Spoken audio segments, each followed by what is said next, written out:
listening live to Rightside Radio with Phil Williams. It's hard to go wrong when you're on the right side. Rightside Radio. Solid, conservative, and just plain right.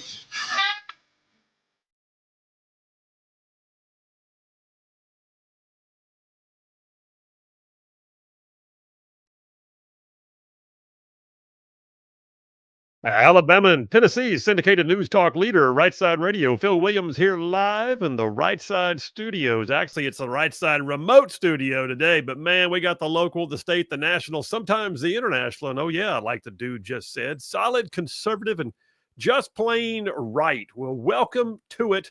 It's the beginning of a new week. Welcome to Meatloaf Monday. Hit me some Meatloaf Monday. I think I'll try the meatloaf sandwich. Do you know what that is? Yes, meatloaf. What is it? I'm only asking in case I have to describe it later to a doctor. Look, it's nutritious. It's delicious. Made out of meat. Add ketchup if you want. I couldn't care less. Good. So, all right. There it is, Meatloaf Monday, because you know it's always about the food. Hey, we're glad you're with us and pushing buttons so ably on the board. That would be the JP. Hey, man, how are you? I'm great. How about you? I'm good. This system's working, man. I'm seeing you. I'm talking to you. And everybody else is seeing and hearing us too. Oh, yeah. And I think it's funny, though, because your backdrop is like a 20-something-year-old tech gamer. And so that, it's a good aesthetic. Well, that's because that's what it is. Exactly. So, yeah, just for those who don't know, I'm doing a gig tonight. I'm hosting or helping moderate, actually, a town hall with Moms for Liberty and Jared Hudson, the Navy SEAL who does podcasting with us, who's also running for the U.S. Senate. So town hall tonight in Madison at Movement Church. Anyway, so I am at Birdman's studio. Birdman's one of our podcasters.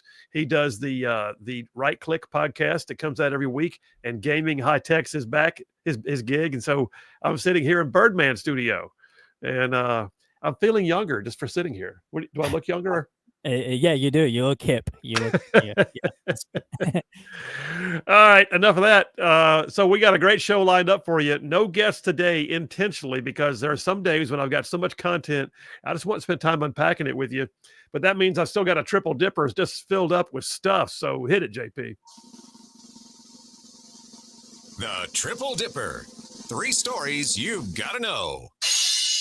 That's right, the Triple Dipper, 3 stories, 3 themes, if you will, that you got to know as we run today's show. So first out the gate, I'm calling it Makes Sense to Me. So in a minute, I'll do my monologue, and I'm talking about the fact that Trump has declared what we're in right now, the era of common sense, a common sense revolution, he said. And so, yes, we are indeed in what I would like to tend to believe is actually a common sense revolution. And I've got a series of stories we're going to break down for you, things that we're doing to counteract what libs are doing and what libs are trying to do back. And I'm saying, look, I know what makes sense to me. And I'm looking at this thinking so much of politics should just be common sense. And it is. Makes sense to me. That's number 1 on the Triple Dipper. Number 2, didn't get to it Friday. So by golly, we're getting to it now, and I've added more to it. So coming up every once in a while, I look at the show in the morning.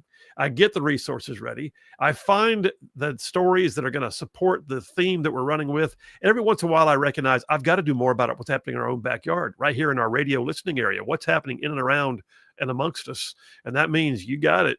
I'm cooking up a batch of home fries. That's number 2 on the Triple Dipper. And then number 3, the story that just keeps on giving, man. We're going to talk about what's happening with illegal aliens committing crimes in the country. They come here illegally to begin with. They commit more crimes when they are here. Not all of them, surely. I understand that. But at the same time, those that are, the left is trying to downplay it. And the left is just sure that if we say, well, it's not a crime wave. Yeah, it is. 10 million plus people is a crime wave. And then, oh, by the way, the ones who commit crimes, they shouldn't even be here to commit the crime. That's number 3 on the Triple Dipper. Illegal crimes. All right, let me jump on into the Rightside Way opening monologue, and I'll just remind you guys that every single day, the Rightside Way, the opening monologue, brought to you by attorney Stan McDonald. He's a 30-year veteran in the practice of law. He's a longtime conservative. He's the daily sponsor of the Rightside Way, and I'll tell you more about Stan McDonald here in just a few minutes. All right, so President Trump announced during his State of the Union address back in early March that This is the dawn of the new golden age of America, he said. And I'm for that. This morning, we learned that a new trade agreement framework has been established with the European Union. It's going to level the playing field, y'all. It's going to result in over $500 billion in EU new investments in the United States. That's new investments. This follows on the heels of major trade agreements with Japan, Vietnam, Great Britain. But we've also seen things like the border closed to illegal immigrants, the energy sector rising, military recruiting soaring, and more. I mean, it's as if all of this was just waiting in the wings for someone to tell the world that we got our common sense back and it's safe to do business with the U.S. again. Now think about it. All of what I'm describing was done in the first 5 months. 5 months, that's all it took. And during that same speech in March, President Trump said he was working to usher in what he called the common sense revolution. And that's what it is. His policies are good ones. They are.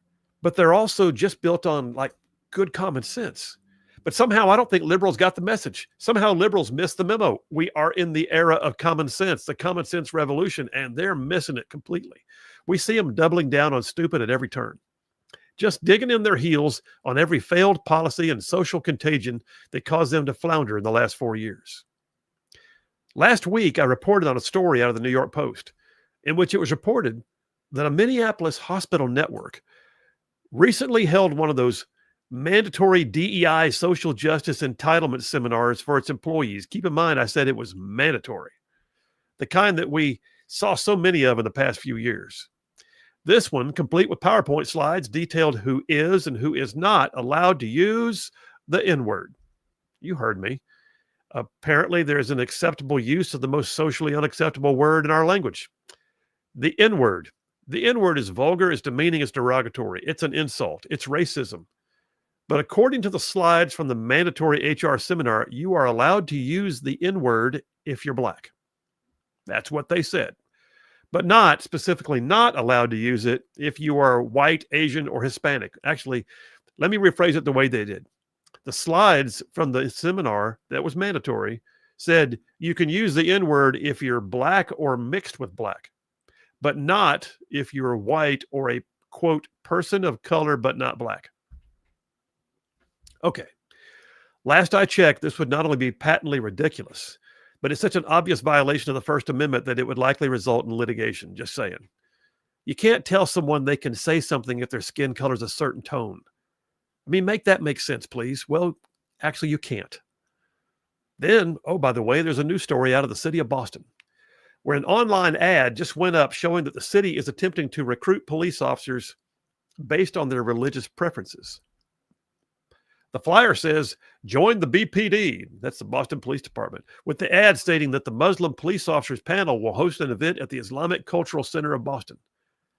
Are they holding panels like this in recruiting drives for Christians only? I mean, do they have a community outreach for Buddhists? How about Rastafarians? Do they even care whether atheists want to sign up?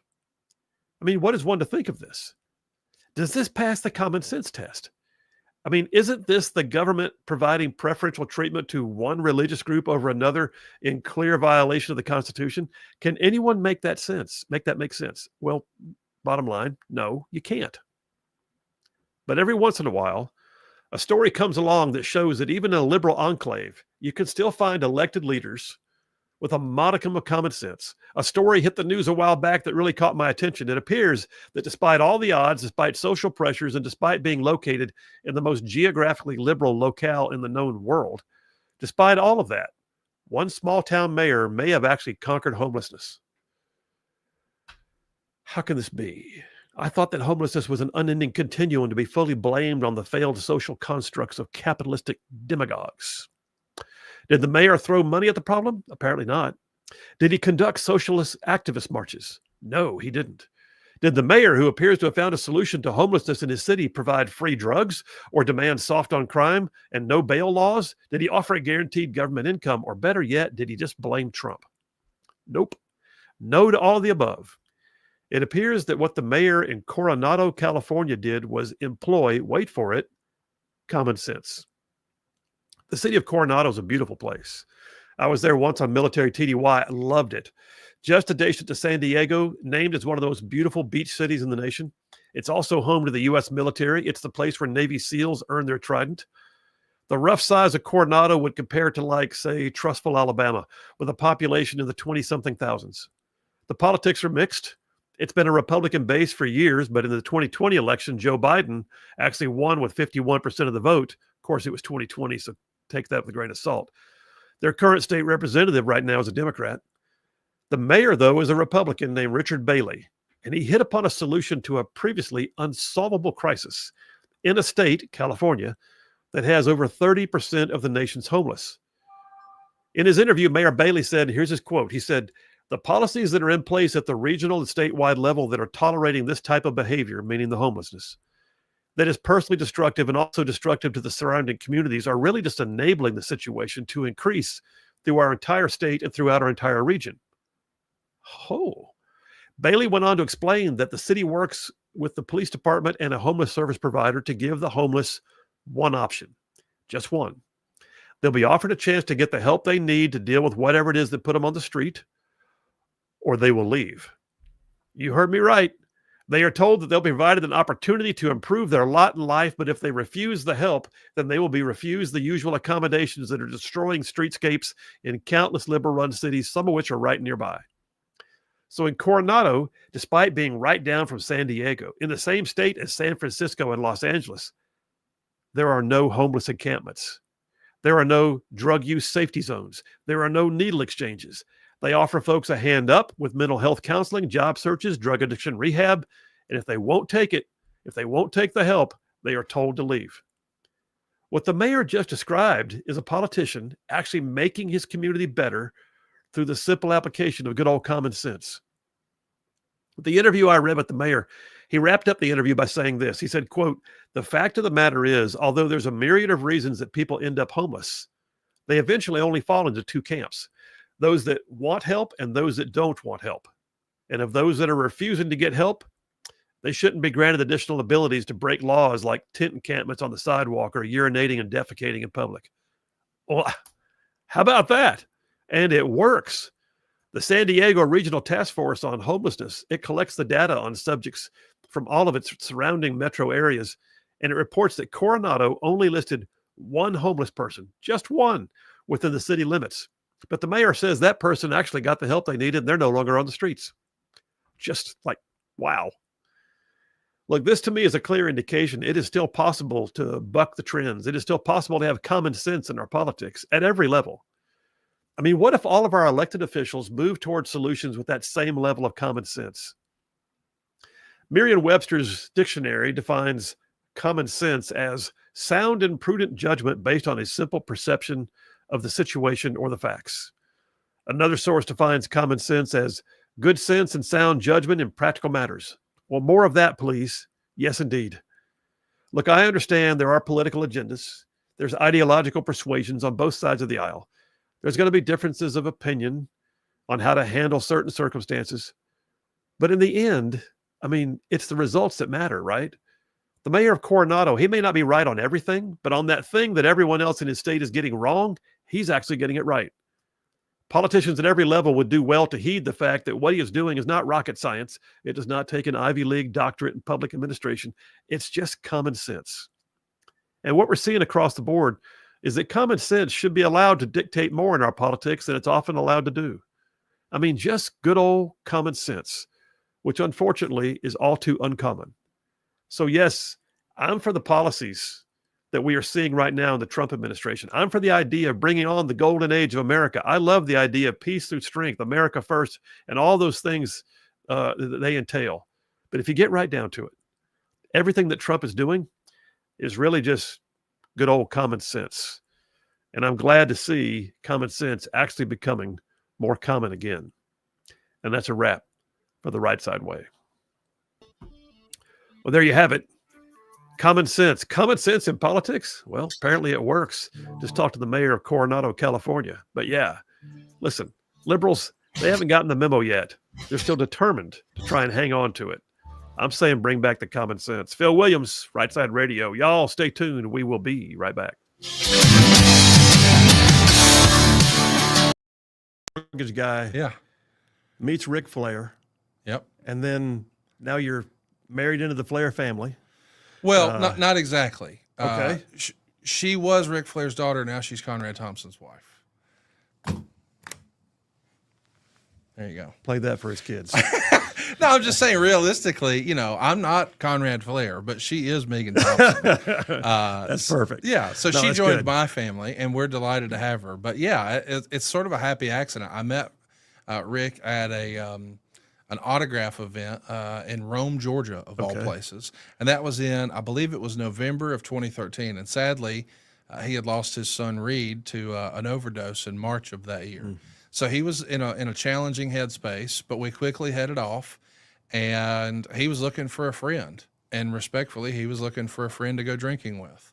And so I signed up to do it. And one of my friends said, "Hey man, how many times are you going to drink beer and watch sports with Ric Flair?" And I said, "About as often as I can, I guess. That sounds like fun to me." So that's what we did. And so we just became drinking buddies. And one day, I think we were watching the NFL draft. He said, "Hey, what's a podcast? Can you make any money with a podcast?" And I said, "Well, I don't know if you can make money with a podcast, but show me your phone. I'll show you how it works." That was 2014.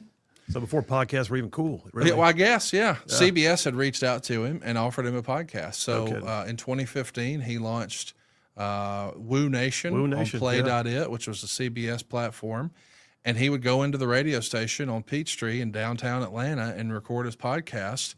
And he got nervous 2 days beforehand. He said, "Conrad, it just feels weird, me just being alone in a room talking to a microphone. I get that. Will you come in to the studio and just let me, you ask me fan questions?" And I said, "Sure." So I thought, man, I don't know how many people are going to hear this, but I don't want to embarrass myself. So I did a lot of production notes, and I walked in with notes for he and I had things bolded and highlighted and all that. Yeah. And the people there at CBS said, "Hey, who is this guy and why is he here?" And Rick said, "Oh, he's just going to sit in this episode and ask me fan questions." But at the end, CBS said, "Can you go back next week? That was pretty good." So I became an accidental podcaster. It wasn't the plan, but about a month in, I realized, I've been spending like $100,000 a month on marketing in Nashville, Huntsville, and Chattanooga to promote my mortgage company. But people can hear this all over the world, and I'm not paying for it. I need to get licensed in more states than just Alabama and Tennessee, and I need to start driving traffic that way. So I quickly did. We went from an ad budget of $100,000 a month. That was the real number for our mortgage company, to $0. And it's all just through podcasts. And we experienced phenomenal growth. We had a much bigger platform because of the podcast. So anytime I get a chance to come on a show like yours, I jump at the chance. I believe in the medium. And I know that, podcasting is a great way to grow small business. And I hope everyone listening to this embraces it. Well, and I appreciate that, and I agree. And in fact, I would call myself somewhat accidental and late in life too. That point, I got a call out of nowhere. Would I do a radio show? That's the stupidest thing I've ever heard. And next thing you know, here I am, radio, podcasting, and all of it. Yeah. And really watching something grow. And it's like you. I'm a dual career guy. I've got a law firm, and yet I don't know which one I spend more time on. To be honest with you. In fact, I probably really do. Here I am sitting with you. But the truth of the matter is, it's a hoot, and you get to do what I call impacting culture. Yes. And that's where I feel like my calling is impacting culture, and having an opportunity to be a part of the mix, and to express something that other people might go, "Oh, that's what I've been trying to figure out the words to say," and if I can get that done in a day, I feel like I've done my gig. Absolutely. All right. That being said, let me ask you. So the accidental podcaster, but it didn't just stop with the one. You had Woo Nation, you and Ric Flair. That's right. Which is not currently going now, if I'm not mistaken, right? No, CBS closed Play.it. CBS Radio actually sold. So when they sunset that, Rick and I had already decided, hey, we can monetize this and sell this better on our end if we just take over sales and everything. At that point, we were, quote unquote, just talent. But I, as an entrepreneur and small business owner, I was like, I think there's more money to be made if we just control it all. Yeah. So I pitched him on, let's just launch our own show independently. And my buddy Dave Green, who I met because he ran the Cumulus cluster in Huntsville, which features one of your fabulous shows on WVNN, he had moved back home to St. Louis. And I reached out to him and I said, hey, do you think you could represent me as our ad sales guy? And he said, absolutely. So we came up with, using my graphics girl, like a slate for him to pitch, and well, we could, pitch some sales, and it worked. So the success of the Ric Flair show, which we launched, and somehow It debuted at #1 on the sports charts. I said, hey, you know what? This is great, but I sure would like to get some more of those leads the other 4 days of the work week. Because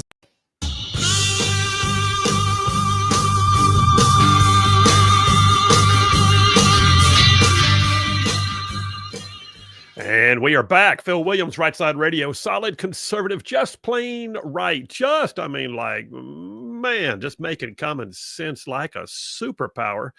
Hey, I got to quickly tell you about attorney Stan McDonald. Oh, yeah, Stan McDonald. Look, Stan's been practicing law for like 30 years in North Alabama. He is good at what he does, but I will tell you, I know him personally. He's not only a good attorney, Stan McDonald has also been a longtime conservative. He's been in the mix, in the fray, in the trenches, getting it done on the policies and politics that right-side ruffians care about for a long time.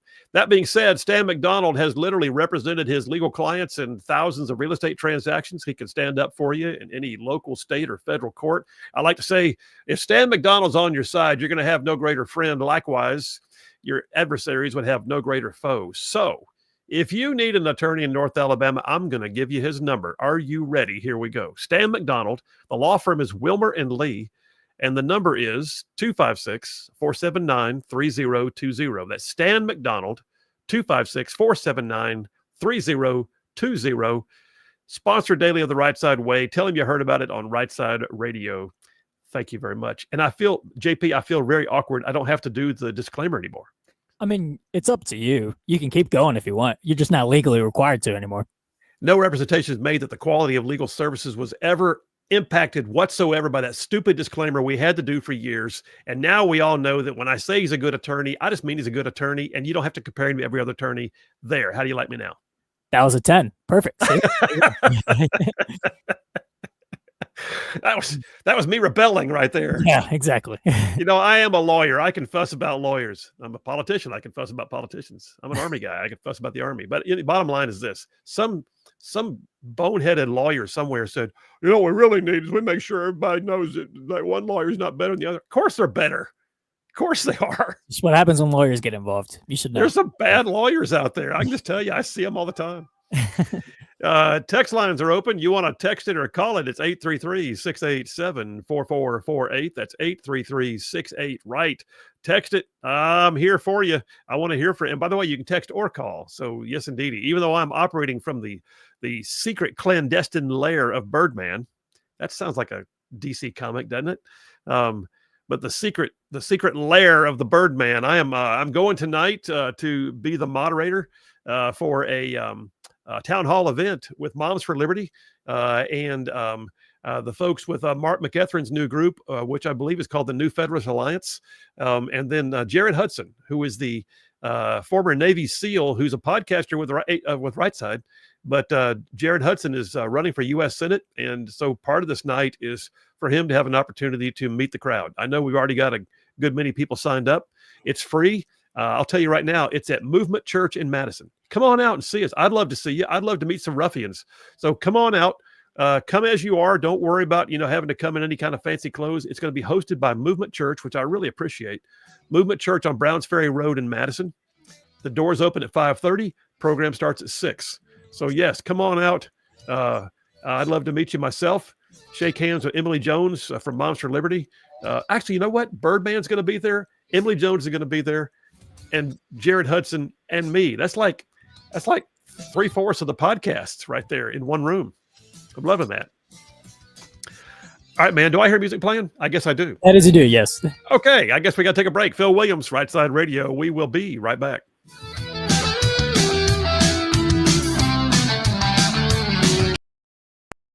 I'm used to advertising my mortgage company through the radio Monday through Friday with live ads, because I would call into the station and say what's going on and tell today's success story or what have you. So I thought I need to build more shows. So I had, through a different project, I was doing some recruiting in Nashville, and I wanted to shoot a campaign targeting guys who had worked in the auto finance industry. They understand sales, they understand interfacing with customers, and they understand finance. So I thought these guys are natural to do it in the mortgage business, but a much better quality of life. Anybody who's worked in the car business can tell you it's just a grueling grind of a schedule. So to be able to get back more of that time and perhaps earn more money, I thought, hey, this is a home run. So I reached out to a former WWE producer who had produced a bunch of their stuff through the years for guys like The Rock or Stone Cold or The Undertaker. And I said, help me come up with a compelling commercial. So we worked on it for the better part of a week. And near the end of one of our shooting days, we're just collapsing on my couch at the house like, whew, what a long day. And as we're just shooting the breeze, I said, hey, man, what happened when? And I asked a very specific wrestling question. And he adjusted in his seat, and we talked about it, and he told me the story. His name is Bruce Pritchard. Okay. And at the time, he had worked at a Volvo dealership. And then after that, he had worked managing a law firm for a great close personal friend of his named Rob Taylor in Houston, who was really an icon in the mesothelioma and asbestos and all that sort of stuff back in the day. Anyway, I'm saying all that to say he thought he was completely done with wrestling, and wrestling was done with him. But what I heard that day, I was convinced at the end of that conversation. I said, Bruce, we should do a podcast. You heard the institutional knowledge. And he said, well, who wants Yeah. to hear me talk? And I go, dude, every wrestling fan would be riveted by what you just said. The only trouble is we didn't record it. But if we would have recorded that and posted it, it would be the most viral wrestling podcast there is. Well, eventually I convince him to let's just record a few for Okay, fun. how long was the eventually? How long did it take? Maybe 3 weeks. Really? Yeah, because he had just the way it actually happened is he had just launched a t-shirt store on prowrestlingtees.com. So the idea would be if you were no longer contracted by WWE, but you still had a little bit of name recognition, think like $1 Million Man Ted DiBiase. Yeah. Then they were selling shirts that looked like the $1 Million Man's jacket. It's just a black t-shirt, but it looks like it. So it's just a fun, if you get it, it's retro wrestling, you get it. Well, he had some for his Brother Love character that he portrayed in 1988. And I said, here's the thing. I can sell some mortgages. You can sell some t-shirts. What's the downside? So we started doing the show, and before we knew it, we were getting hundreds of thousands of listens on every episode. How cool was that? And what's interesting is the day that show debuted, and that's really the one that put us on the map, and we won Sports Illustrated's Podcast of the Year and all that other stuff. That show debuted on the very same day I had my first date with my now wife. No so kidding. It's a pretty important day in the history of my life. Remember the date? August 3rd. Okay. August 3rd. Don't go down that road and not name That's the date. right. That's right. That's right. Well, that's very cool. And so how long did that one run? It's still going now. Oh, that's the one that's still going. What's interesting is we started in 2016, in August of 2016, and by February of 2019, Vince McMahon had called and hired him back to work in creative. And as we're talking now, he's the executive vice president and creative director of WWE. So depending on who you ask, he's one of the most 5 or 6 most influential people in wrestling. But it was our podcast that sort of was the foray in him getting back into it. So with the success of the Bruce Show, I said, hey, that was the WWF side of things. What if we did one for their biggest competitor, WCW? And I reached out to Tony Schiavone, who was on TBS from 1983 until 2001. Yeah. But then he left and started calling minor league baseball. And when I met him, he actually was working at Starbucks because his family needed insurance. And I said, hey, man, here's what I did with Bruce. I think, we could make some money here and raise the profile for you if you were interested.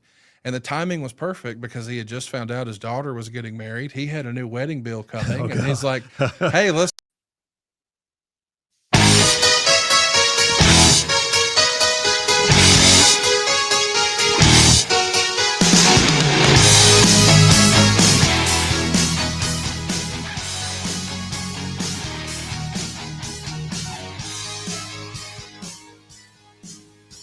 I guess I'll bring it back because Phil needs to unmute his mic. That's when he's.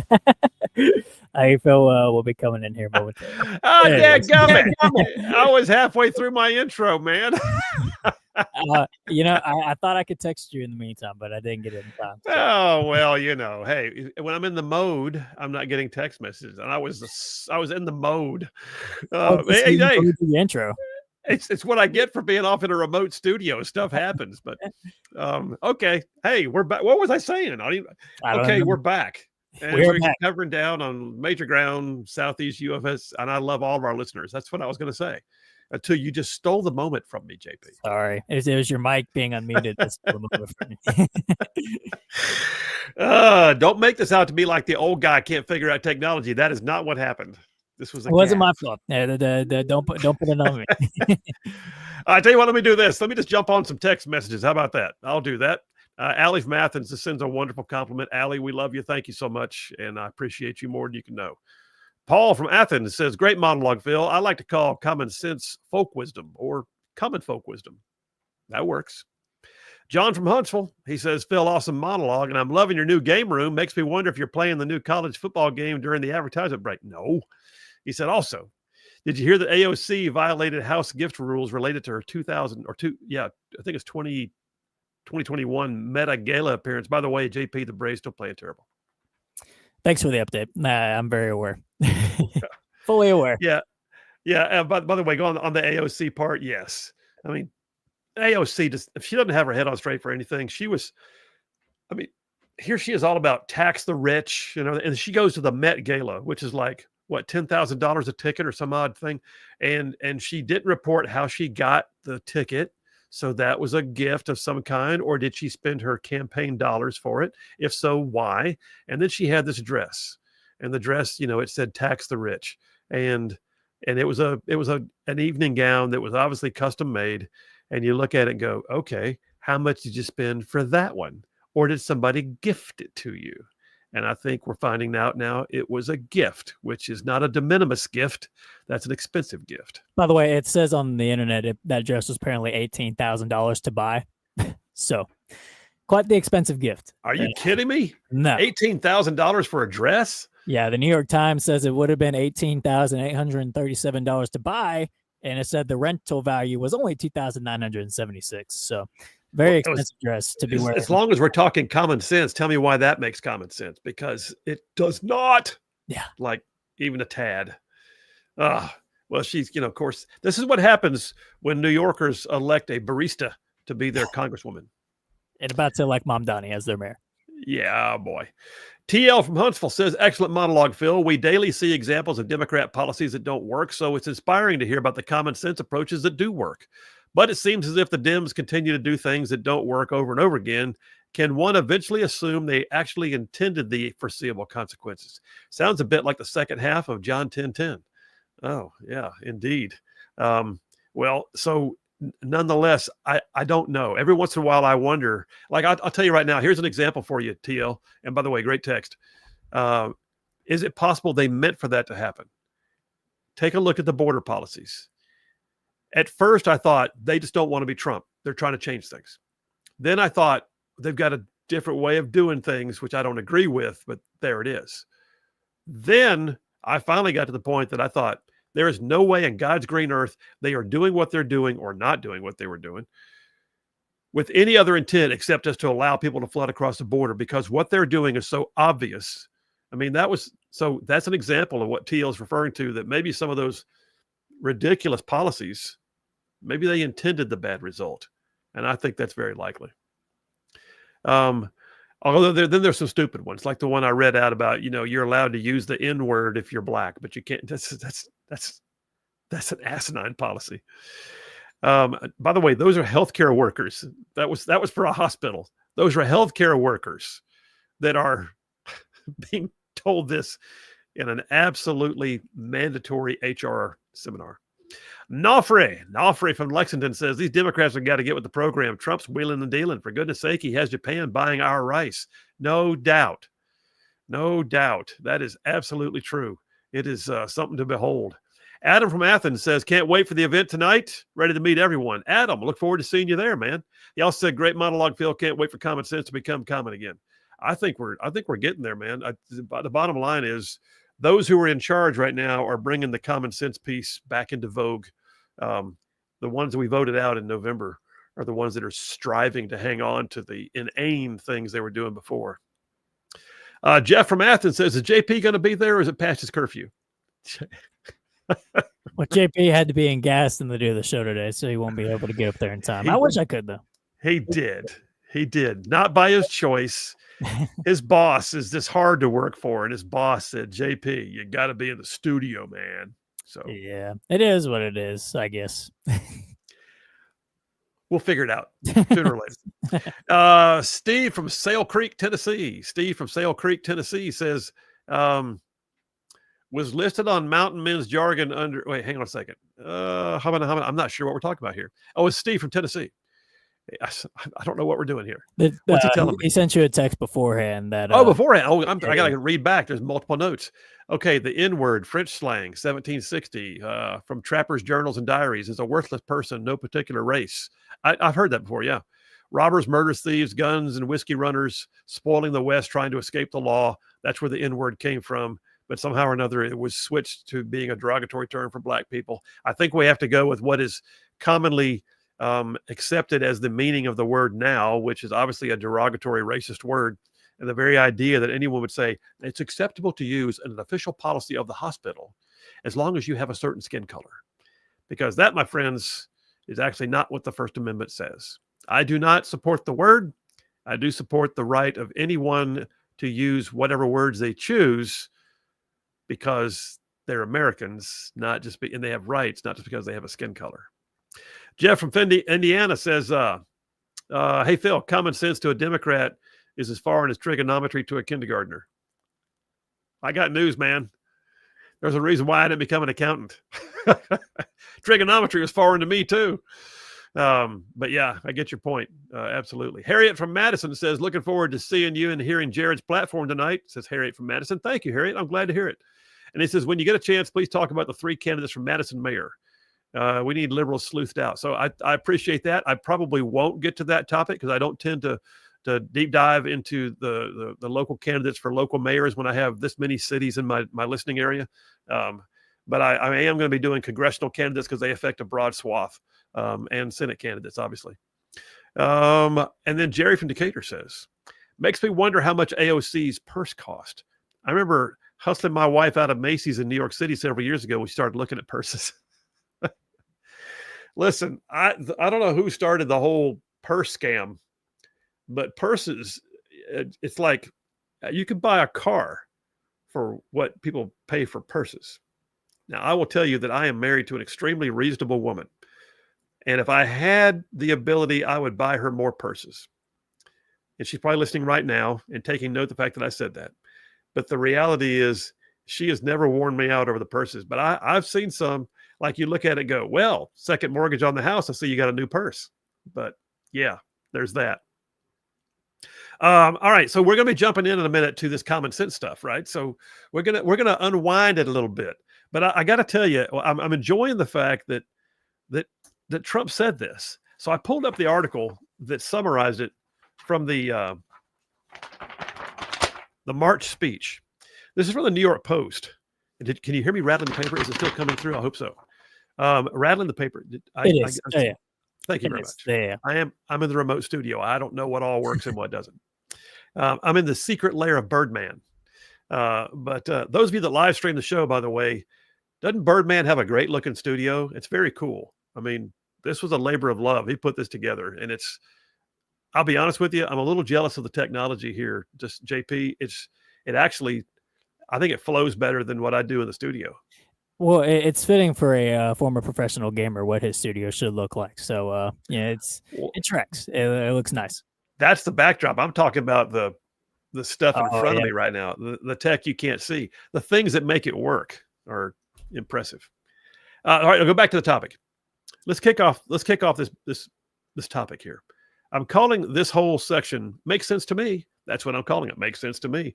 Well, Trump did his speech to Congress, which was really not a State of the Union address because it was too soon for that. State of the Union comes usually at the end of at least the first year. But it was like a State of the Union speech, and it was pretty epic. It was probably one of the best Trump speeches I've ever seen. I mean, there's sometimes when he freewheels it, gets off, topic, chases rabbits and enjoys himself and dances on stage or whatever, and those are fun for rallies. This one was more of a formal speech, and he kept largely to his script, although he went off occasionally. But in doing so, he keyed so many phrases. He coined so many phrases that we should just grab hold of and run with, you guys. Like saying, America is back. Love that. Like saying, we're in the greatest era. Like calling this the golden age of America. And one of the things he said, and that's what sparked this whole, dipper for the day, is we're in what he calls his common sense revolution. And you look at it and think, common sense revolution, I mean, it's just governance, right? No, it's not. It's things that you look at and go, Why were we not already doing that? Things like, and he cited some of them, his executive orders have done things like making English the country's official language. Why was that hard? It shouldn't have been. How about naming the Gulf of Mexico to the Gulf of America? Well, yeah. I mean, even if Mexico's mad, think about it. The Gulf is centered between North America, Central America, South America. So calling it the Gulf of America kind of makes sense anyway, but I like it because I'm pretty sure it's really referencing us. How about this? Common sense, recognizing only two genders. We had to have an executive order for that, but you know what? What he was doing was saying the official policy of the United States says two genders, which is common sense. How about this one? Defunding school districts that allow transgender athletes in girls' sports. That should not have to be done, but it is, and it's common sense. There's a whole litany of things that Trump has done in 5 months. Yeah, I feel like he's already been in office now for 2 years, and I'm sure liberals say 3 or 4 years. But the reality is, we are looking at an era in which so much of what is happening, so much of what is going on right now in governance through the Trump administration and in Republican enclaves around the nation is really nothing more than taking common sense that you and I have, just walking around sense, if you will. Just good old walking around sense. And we're actually doing what we can right now to put it into official policy. And I'm loving this. And I watch all these things and I think it just makes sense to me. I got plenty more of these on tap. We'll get back from the break. I'll tell you more about them. JP, you go ahead and move us to the break, my friend. We'll do that right now. Phil Williams, Rightside Radio. Y'all stay tuned. We will be right back.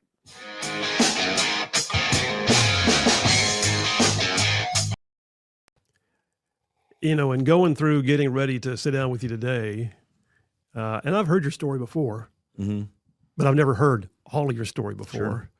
But you didn't just go to prison.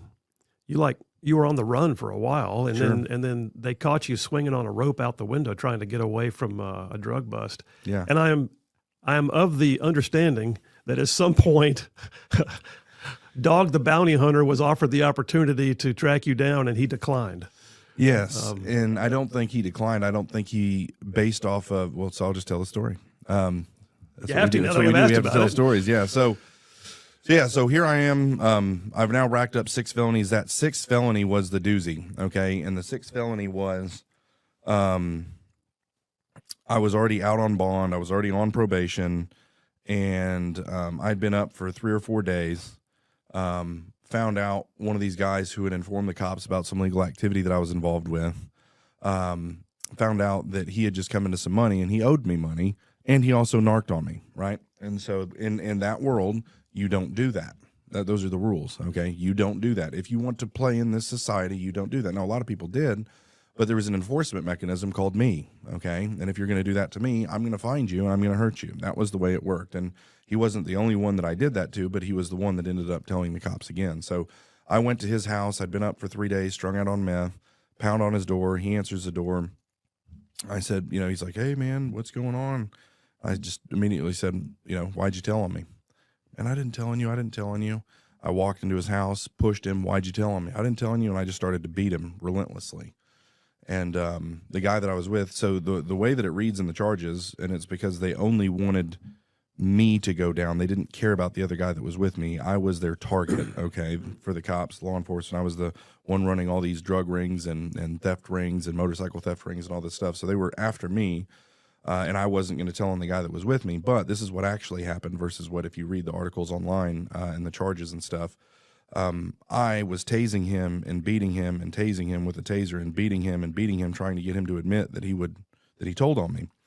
Well, the guy that was with me had a blackjack, which is it's not makeshift, you can buy them. Yeah. It's got a mechanical spring inside of it with a heavy piece of lead with leather wrapped around it. Yeah. And he hit him square in the forehead with it. Boom, his head explodes. Blood goes everywhere. Was not the intention of that visit, okay? My intention, I actually was friends with the guy and liked the guy, but he had broken the rules. And so I was in there to make sure that he understood that you don't do this. The guy I was with cracked his head open, blood went everywhere. And I'm like, well, at this point we're done. Okay. Like this is over. And after he got hit in the head with that, he admitted that he told on me. That happened. But that, again, that was not the intention of this meeting was to go that serious and that far, but it did. And once it did, I just started grabbing computers and anything that was of value. I told his brother, I said, look, if you guys don't pay us, pay me the money that you owe me, I'm going to be back, and that's going to be you. And I walked out. And so they hit me with attempted murder, aggravated robbery, and extortion. That night I got arrested again. That's go away charges right there. Those are go away charges, yeah, for a long time. And it was my 6th felony, right? So my 6th time I've been arrested and charged in separate cases. And so I got arrested that night. I went to court basically, and they dropped the attempted murder down to first degree because it didn't fit. And so my arraignment, I don't know what they call it. You're a lawyer. I'm not. Although after being in prison for a little while, you actually kind of turn into one. But they dropped it to first degree assault. And so I was charged with first degree assault, aggravated robbery, and extortion, and a slew of other things. But those were the heaters. And so I'm in there for 2 weeks, and I get bonded out again. And so now I'm out on several $100,000. No, I think it was like $135,000 worth of bonds, if I remember correctly. Who posted bond? There's so many rabbit trails I could go all the way down. I just don't know how interesting they are. There's this girl, I think her name was Lisa, that she was just infatuated with me and thought the world of me. And she went and used a credit card to buy a bunch of Xbox 360s that were out at the time, and then sold them and got the money to bond me out. Okay. No one's ever got that story, Phil. You're the first that got that story. That asked that question. There you go. But yeah, I ended up bonding out, and knew immediately that if I go to court, I'm going to prison for the rest of my life. So I'm not going to court, which now makes me a fugitive because I missed my court date. Right? I'm on the run. And the plan was, I had a friend, Spider. He and I were supposed to, and Spider's a very bad dude, like very, very bad, Hispanic guy who's part of the Sereno gang. And we were supposed to go down to California with his people and then go into Mexico. That's what they do on the movies. We felt like it was a good idea. Only problem is we never got around to doing it. And so I ended up on a number of occasions, the cops ended up finding where I was, but they didn't have a warrant. They weren't sure.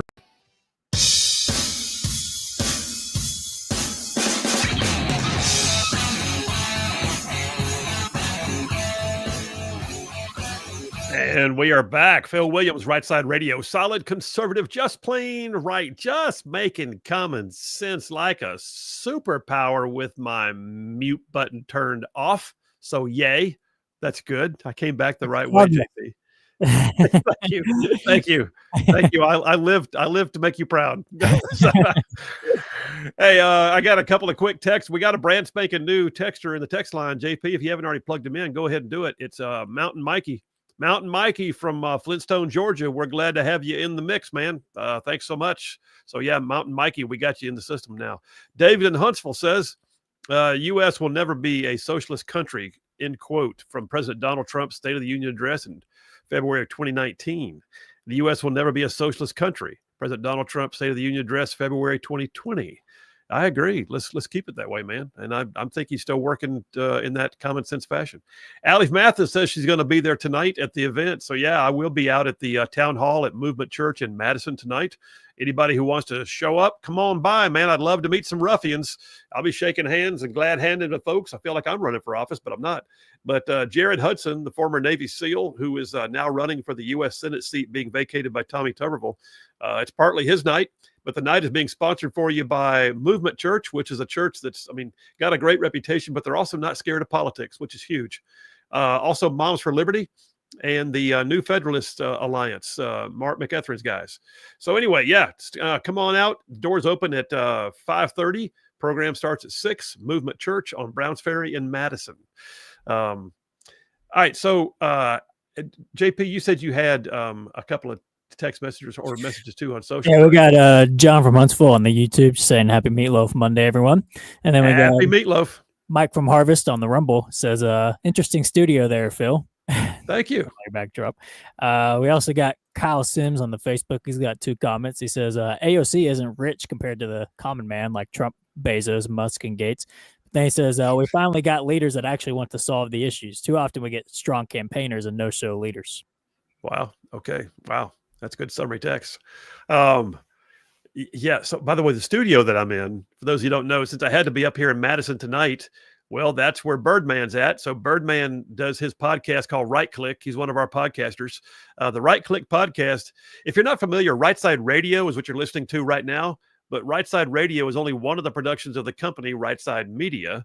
And Rightside Media also does podcasting and written work. And we're published all over the place on the written side.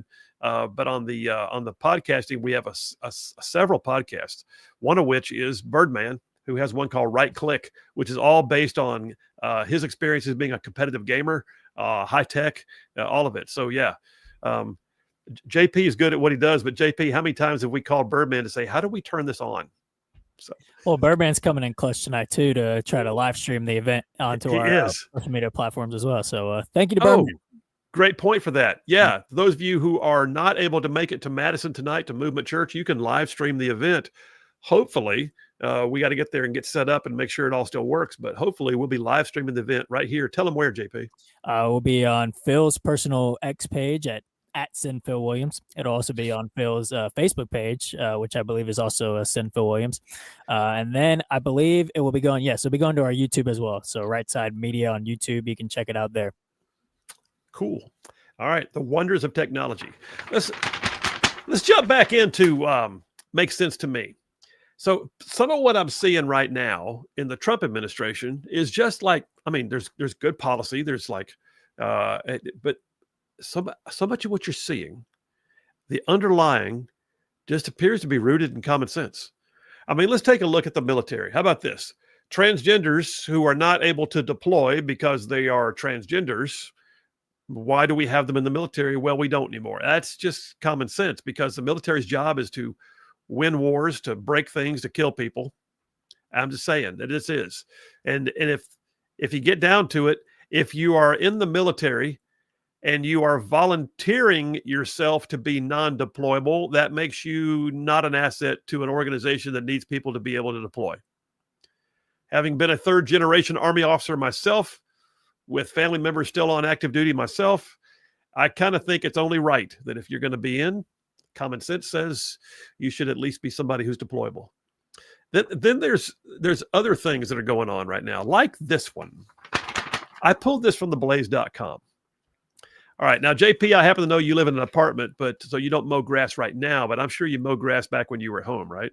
Oh, yeah. And that was my first job for 2 or 3 years. I worked landscaping and mowed lawns. So I wish I had grass to mow. Did you ever have to experience the brand new liberal version of a gas can that has the special squeeze it top on, that keeps things from venting and all that kind of stuff? I have. That's pretty much all we use to fill up the mowers. Yeah. Well, that's because that's what was required for sale. Yeah. I mean, how many years did we survive as a people by just popping the top and pouring the gas and, oh, by the way, making it work? I'll tell you more about what happened with this in a minute. But yeah, y'all, listen, gas cans, it's common sense. Phil Williams, Rightside Radio. Y'all stay tuned. We got more common sense right after this.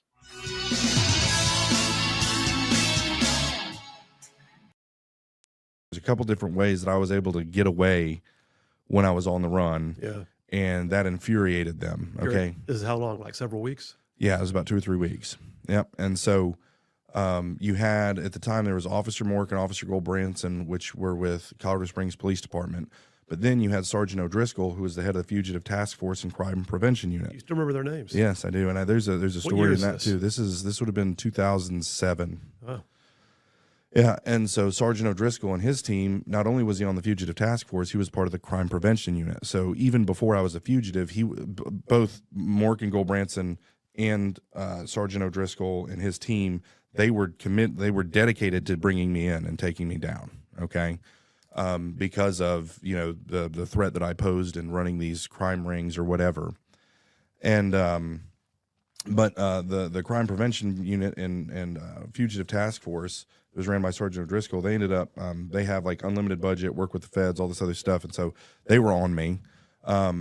And so I got away a couple times, and finally June 19th, 2007, I am in what we deemed my safe house, and Spider had given me a nylon rappelling rope to tie to the bottom of this 70s retro recliner. And he's like, if you got to get out, you go, because the front door there's a hallway in these apartments, and then you go from the hallway into the apartment, and the only way out would be down the window, out the window and down on the ground, and it's third story. And I'm like, I'm never going to use that. That's crazy, but I did. Every 18 inches, I tied a double knot, so I could climb like that. And, I woke up June 19th, 2007, not thinking anything, just another day of being on the run. And I was in my living room. One of your interviews, you said you woke up at 3 p.m. Yeah, it was that afternoon. And it was that afternoon. I was, again, smoking weed, doing drugs. And, your circadian rhythm gets a little off in that situation. And so woke up that afternoon. It's the weird thing that you remember. I was cooking bratwurst and watching the Chappelle Show. And I looked out the window, and the way that it's set up, there's an apartment building here. And every year I go to Colorado Springs and I take my family. And this year I took my 15-year-old son, and he's heard me tell this story a million times. And I'm like, here's the bill. He's like, this is just like the building you said. I said, yeah, no, it's because it's where it happened. Okay, like I'm telling you. And we go and we look, and there's an apartment building right here. This is the apartment building I'm in. And I saw the front end of a cop car sticking out. And I knew, okay, they're here. They're here. And so I kind of frantically, I'm like, okay, what am I going to do? Well, then all of a sudden I hear, boom, boom, boom, Colorado Springs police, open up. They kick in the door. And I look, it wasn't my door. So I said, they don't know which apartment I'm in. They're kicking in every single door in the apartment on the third floor. All they knew is I was on the third floor. And so you've been in Afghanistan and Iraq. They're clearing rooms as though this was Afghanistan trying to find me, okay, in an apartment complex. Yeah. Boom, okay. I'm like, okay, well, I look at the rope and this is my only option. And so I kick the screen out, throw my backpack out with all my stuff. And the only piece of furniture in the whole place was the TV and the retro recliner. Okay, that was it. And so I wrap the rope around my hand and I jump, boom, and it sticks exactly how it's supposed to. It's, wedged in the window, and I'm hanging there. Well, what I didn't know, in that back parking lot, there was a surveillance van. Oh, yeah. That blends in with the rest of you wouldn't have known it was a cop car or whatever. It was a surveillance van. And they called it in. Someone's trying to jump out the window. I think we got our guy, and then 50 or 60 cops. They weren't going to miss me again. Come swarming from the outside. Like you couldn't see them because they were right here. So the jig was up at that point. The jig was up. Yeah, the gun's drawn. Get on the ground, as though I had another option. Gravity necessitated that down was the direction I was going to go. And so I unwrapped my hand, fell, and hit the ground. Thankfully, didn't break anything. They put their knee in my back, cuffed me, put me in the back of the cop car, and that was it. June 19th, 2007. So I'm fascinated by two things in the story. Sure. One is you still remember the cops' names. There's a story for why, but go ahead. Well, and then I may get back to that story. Yeah. But the other is you take your kids and you show them exactly where this happened. Yeah. So we're going to get a lot into, you're obviously a different person today. Sure. I know the guy who did those things, but I don't know the guy who did those things Sure. because you're a different person. But that being said, you're pretty transparent with, and you have 7 kids, by the way. Yeah. You're a prolific breeder, Yes. but nonetheless, you've got a beautiful family, 7 kids, but you're telling them what's happened in your life. Mm-hmm. What's can I ask you real quick? What's their response when they hear about Dad before they knew Dad? This is a great platform to share the gospel with your kids, right? But the older ones, it's a warning. Proverbs talks about the fool. Dad was a fool, right? I was the epitome of the fool, and in Proverbs and really throughout the scriptures, it talks about a fool. And I didn't seek wise counsel. I didn't receive instruction. I didn't receive discipline. I didn't any of those things. I rejected all of it, and this is where I ended up. And so I don't think it's set. So I've got a 15-year-old, got a 10-year-old, a 9-year-old, a 7-year-old, a 6-year-old, a 4-year-old, a 2-year-old. Okay. The 15-year-old, the 10-year-old, the 9-year-old are the ones that really wrap their minds around what I'm talking about when I talk about being in prison and, cops chasing me and that kind of stuff. The rest of the ones are younger, and they're just like, wow, Dad, you used to be bad, but now you're good. Like they don't have any, but it will eventually form like their understanding. And it's something that I want them to always know. And the thing I always point them to is like, 1, don't be the fool, receive instruction, receive wise counsel, obey God and obey your parents. But also life isn't perfect. And if you stray, you can never stray so far that God can't get you. Right. And if God saved me, he can save anybody. And that's not cliche. It's literally, let me tell you, about something. But again, specifically my 15-year-old, I drive him all around Colorado Springs. There's not a corner I didn't commit a felony in that city. Okay. And I drive him and I'm like, I did this here. I did this here. I did this here. I did this here. Like, this is who I was. You need to know and understand that. Right. And so Proverbs 19, raise up a child the way they should go. Yep. When they get old, they won't depart from it. Yep. All right, brother. So you, the jig was up. They got you. You're listening live to Rightside Radio with Phil Williams. It's hard to go wrong when you're on the right side. Rightside Radio. Solid, conservative, and just plain right.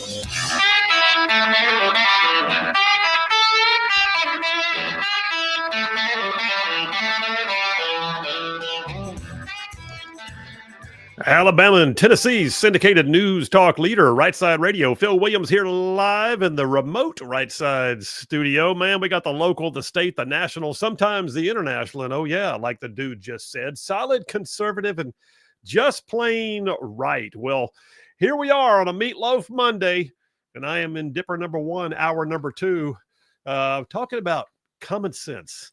So this whole Dipper is called Makes Sense to Me. And I gotta tell you, some of what we're watching right now are things that you think, okay, I get it. Like, I feel good about it because it just makes common sense, like this one.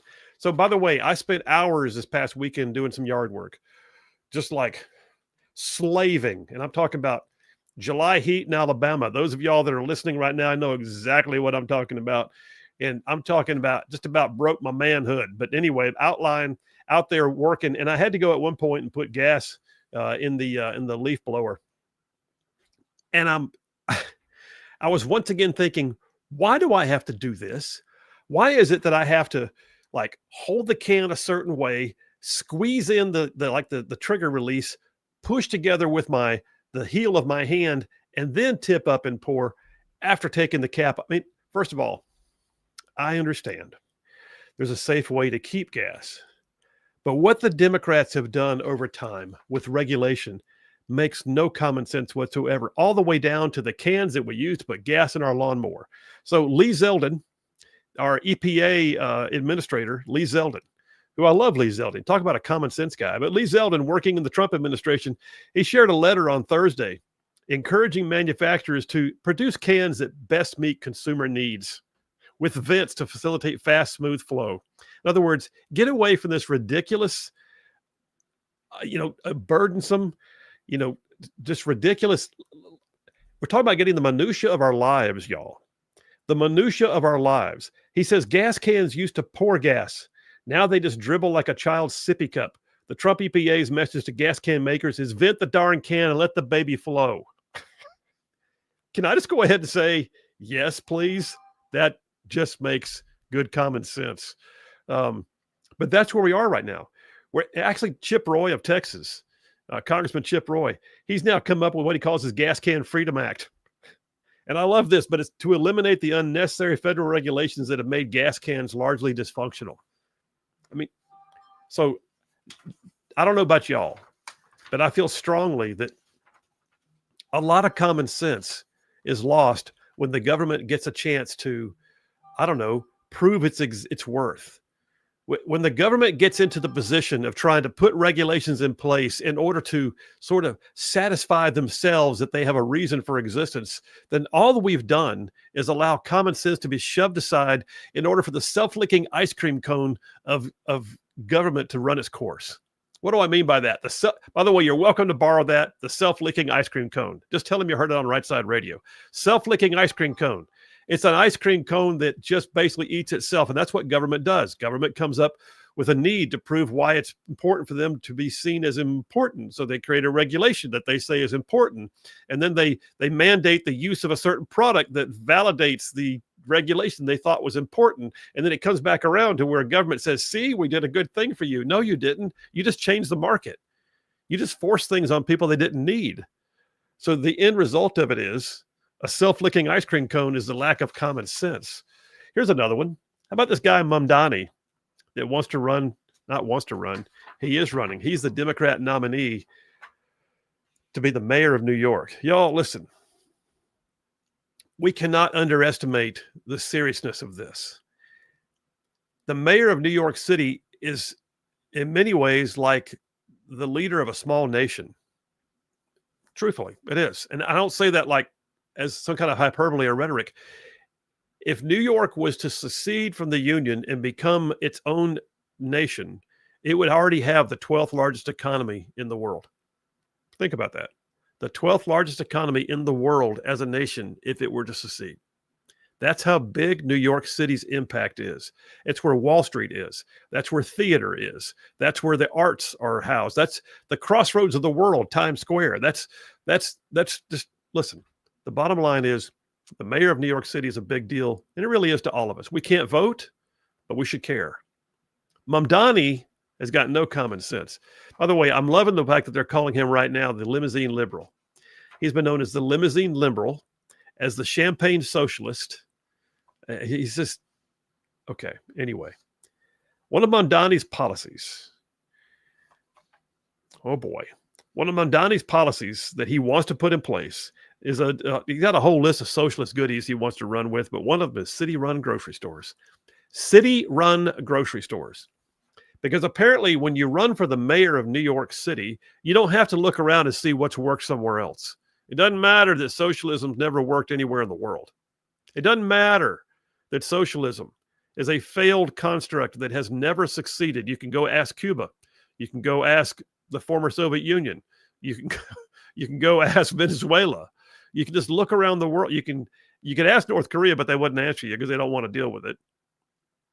The end result is that socialism never works because socialism requires everyone to get on board, and yet everyone has to pay for everyone else, which means no one gets the benefit of their labors, which means, oh, by the way, nobody really wants to produce because all they're doing is producing for the machine.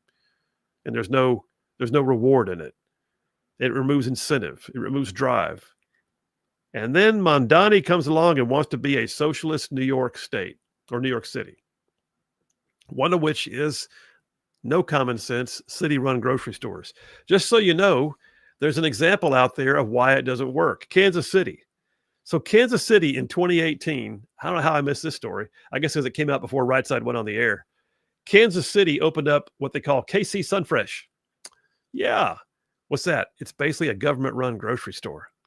KC Sunfresh, well, it's got a pretty name. It's got a good idea. Going to feed people, low cost, fixed prices. Be great.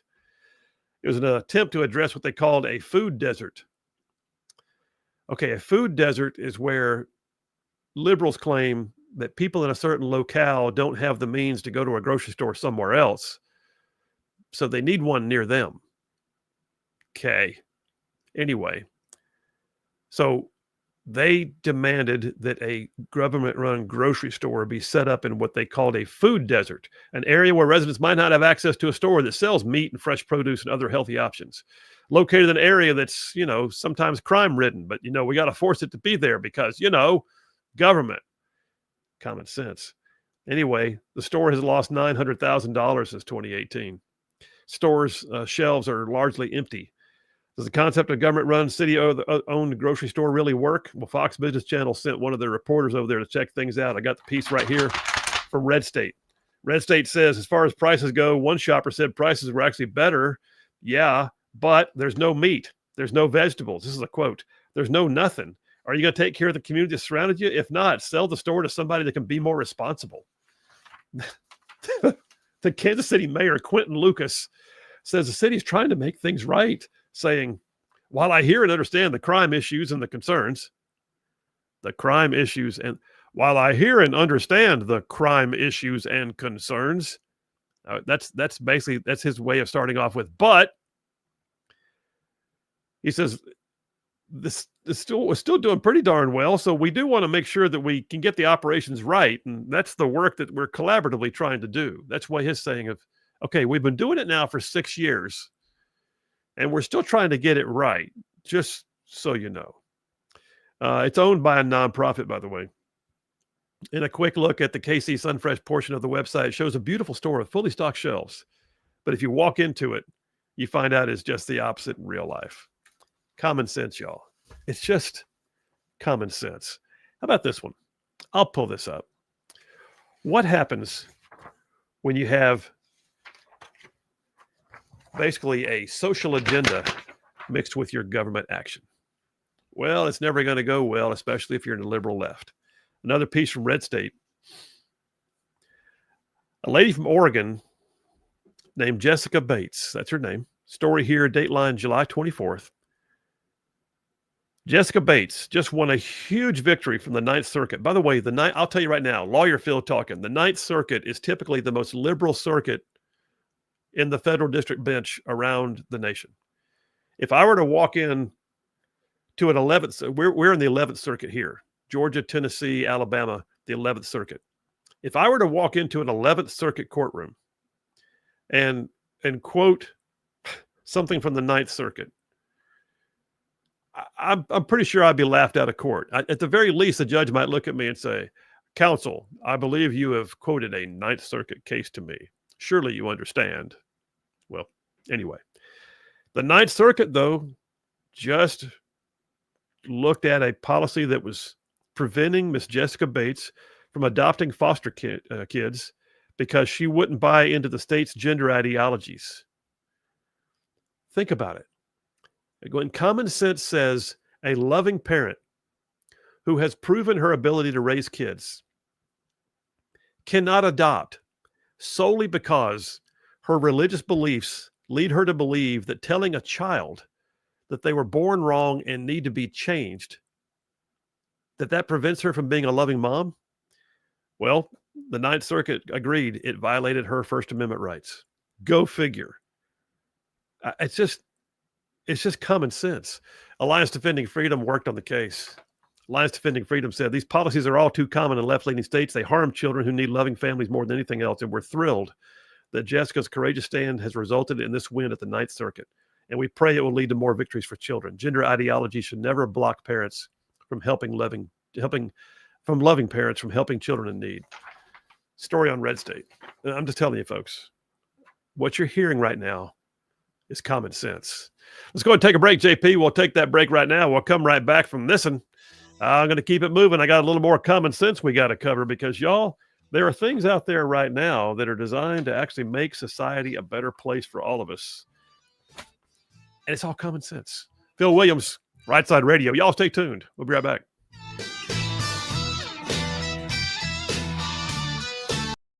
Whose names you still recall were a part of the task force that brought you in. And you're staring at 6 felonies prior before you even got to this point. And now you've got this stack of felonies and you're looking at 384 years potentially. Sure. So you're looking at life in prison at that point. Correct. Yeah. But you negotiated.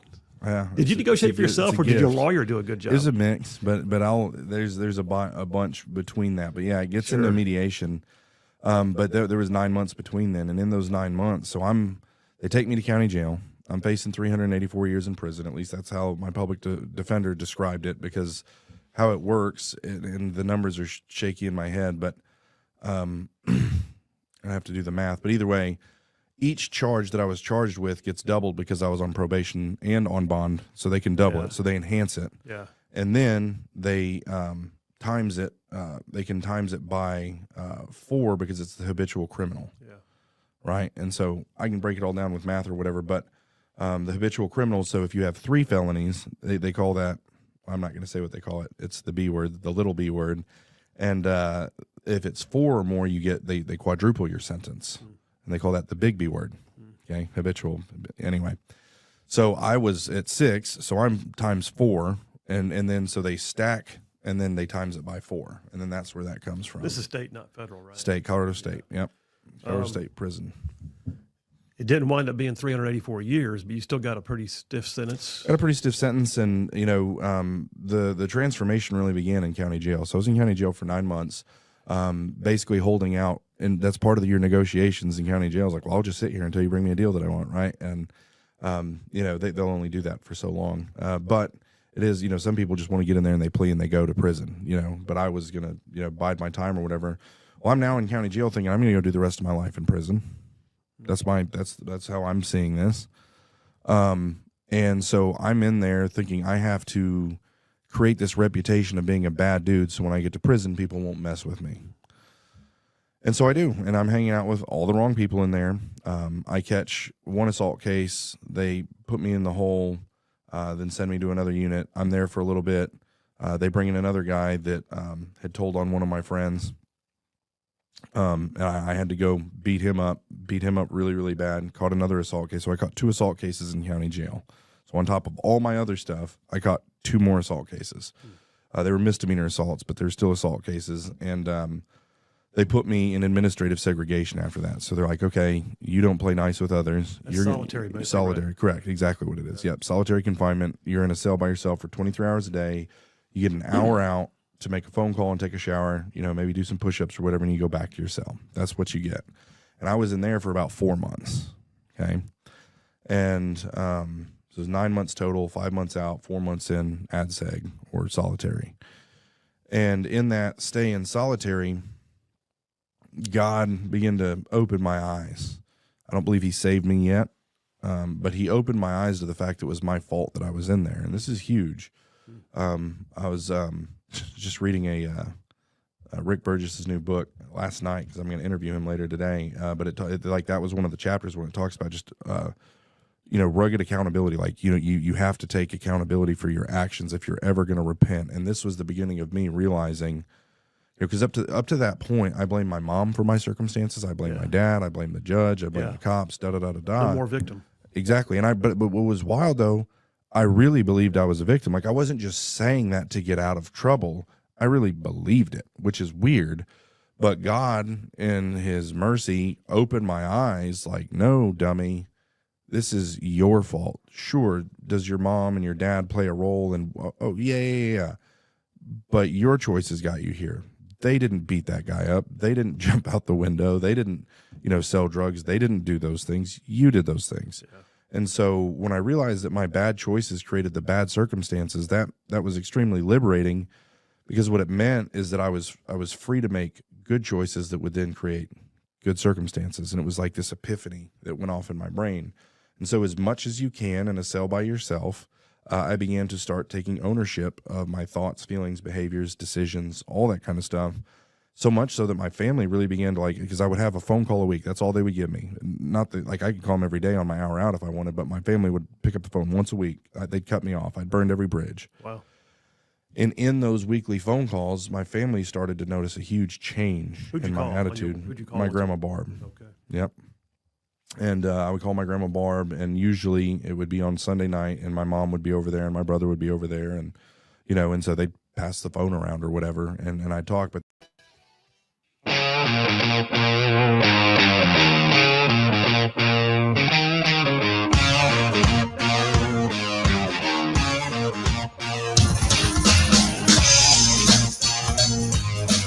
You're back. Phil Williams, Rightside Radio. Solid conservative, just plain right. Just saving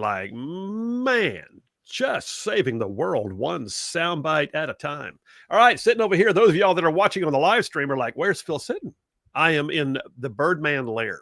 So, yes, I am in the secret lair of the Birdman, which sounds like something out of a comic book. That's the perfect name for it. The secret lair of the Birdman. Yes, I believe that's or the Birdman nest or something like that. Got to play off the word the bird. I think that's good. I'm in the bird nest. Yeah, but I think he's gonna appreciate being called the secret lair of the Birdman. That's very cool. Okay, I'll make sure he knows. But yeah, those of y'all that don't know, I am going to be tonight at the event in Madison, being hosted at Movement Church. I really appreciate Movement Church doing this, but Moms for Liberty, Movement Church, the New Federalist Alliance, and me are all jumping in together to host a town hall event to talk about reviving our faith, retaking our freedoms, restoring our republic. And oh, by the way, part of it is to bring in Jared Hudson, who is the former Navy SEAL who is now running for U.S. Senate seat being vacated by Tommy Tuberville, and just let the folks there hear what he's like and who he is. And by the way, I got to say, if you've never had a chance to meet Jared, absolutely a quality individual. He's more than just a guy who served as a SEAL. He's got a depth to his faith, a love for this country, a deep rooted belief in the strength of his family.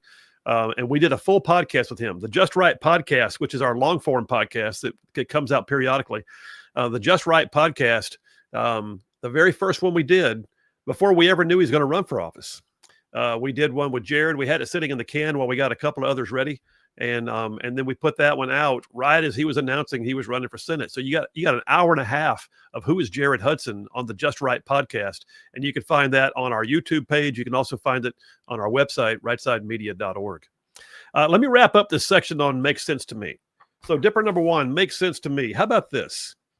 I am so glad that we have defunded the Corporation for Public Broadcasting, which is the propaganda mill that hosts NPR and PBS. I understand they had a place in the past. That place is long gone. In the day of internet streaming and multi-cable TVs and, whatever, all said and done, you got any other means available to you. You don't need tax dollars funding what turns into a propaganda machine. But we're also finding out so much now. Got a story here from Newsbusters. Newsbusters says it was bad enough that the Corporation for Public Broadcasting was funneling millions in tax dollars to leftist propaganda mills. But what if we were to tell you that the CPB funded one of America's fact-checking giants backed by George Soros? It's true.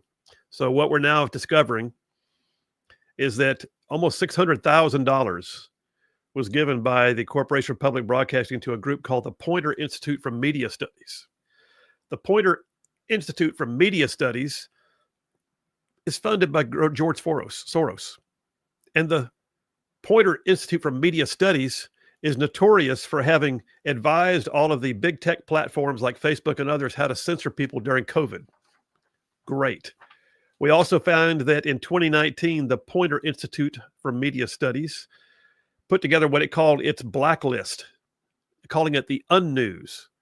And it listed sites like Breitbart, Daily Signal, Daily Wire, Free Beacon, Judicial Watch, PJ Media, Project Veritas, Red State, The Blaze, Twitchy, Washington Examiner. It listed all these. I use every one of those for this show. So we are now finding out that it makes no common sense whatsoever to fund a media arm through the government, which does nothing but destroy conservative values, to include censorship. Last one I got. If you heard the monologue before the show really got going, the monologue, I covered common sense in politics. And I covered the mayor of Coronado, California, who decided, you know what, we're done having homeless people sleeping on the streets in our city. And so they just made some common sense decisions and they fixed it. Like no homeless. President Trump, Daily Signal reports last week that we expect any time now for President Trump to sign an executive order designed at making our streets safer. So much of what he can do in the DC area is covered under the federal system for maintaining parks and the federal park system. And he issued an executive order right now saying that they will clear all homeless encampments and graffiti on federal lands in the nation's capital. And they will, oh, by the way, begin seeing grants coming out to American cities to allow them to help remove vagrants from their streets, redirecting federal resources towards those programs that tackle substance abuse and returning to the acute necessity of civil commitment. What is it saying? It's saying common sense, y'all. It's saying homeless encampments taking up whole sections of a city are not bringing quality of life to anybody. They're not helping the homeless even. The guy from Coronado, the mayor, all he did was say, we want to help you, but if you won't take the help, you have to leave because we're not going to put up with you not wanting help. That's exactly what Trump's saying now. All right, that's it. That's Dipper number one. Makes sense to me. Coming up next, we'll get some text messages because a bunch of y'all are texting in. The number's 833-687-4448. That's 833-68-RIGHT. Text it, call it. We'll get those caught up and jump into Dipper number two, Home Fries. Phil Williams, Rightside Radio. Y'all stay tuned. We'll be right back.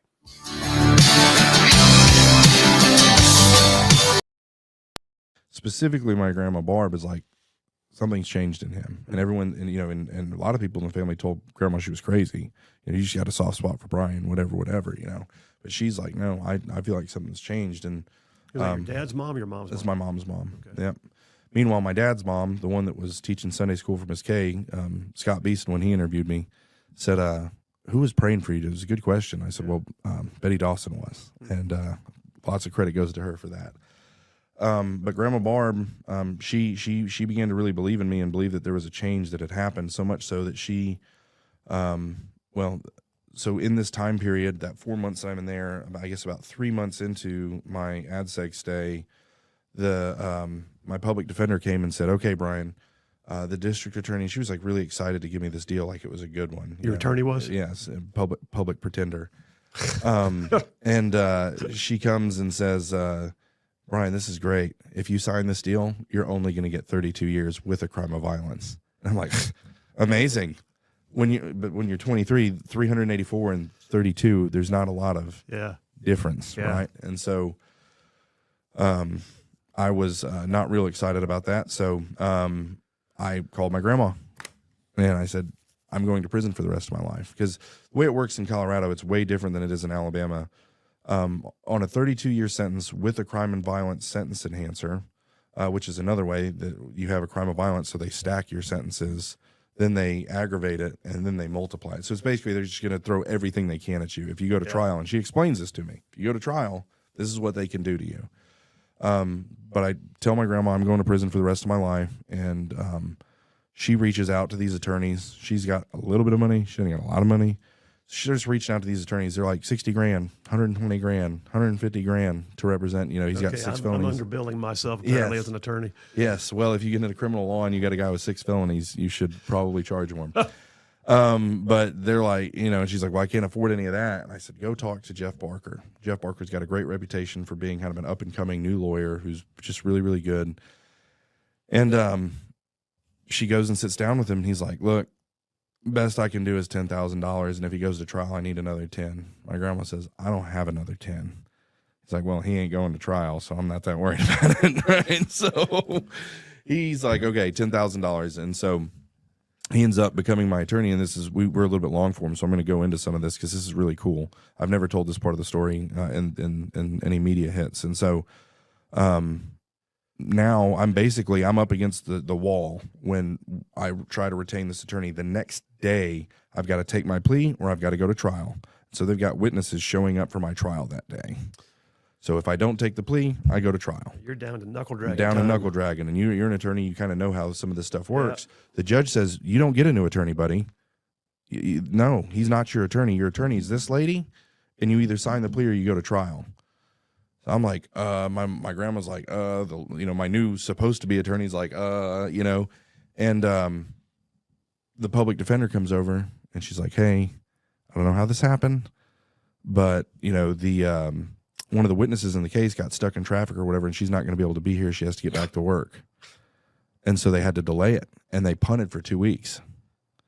And in that 2 weeks, I'm able to have him retain, and he gets me into a mediation hearing. And in the mediation hearing, this is really cool too, negotiation tactics.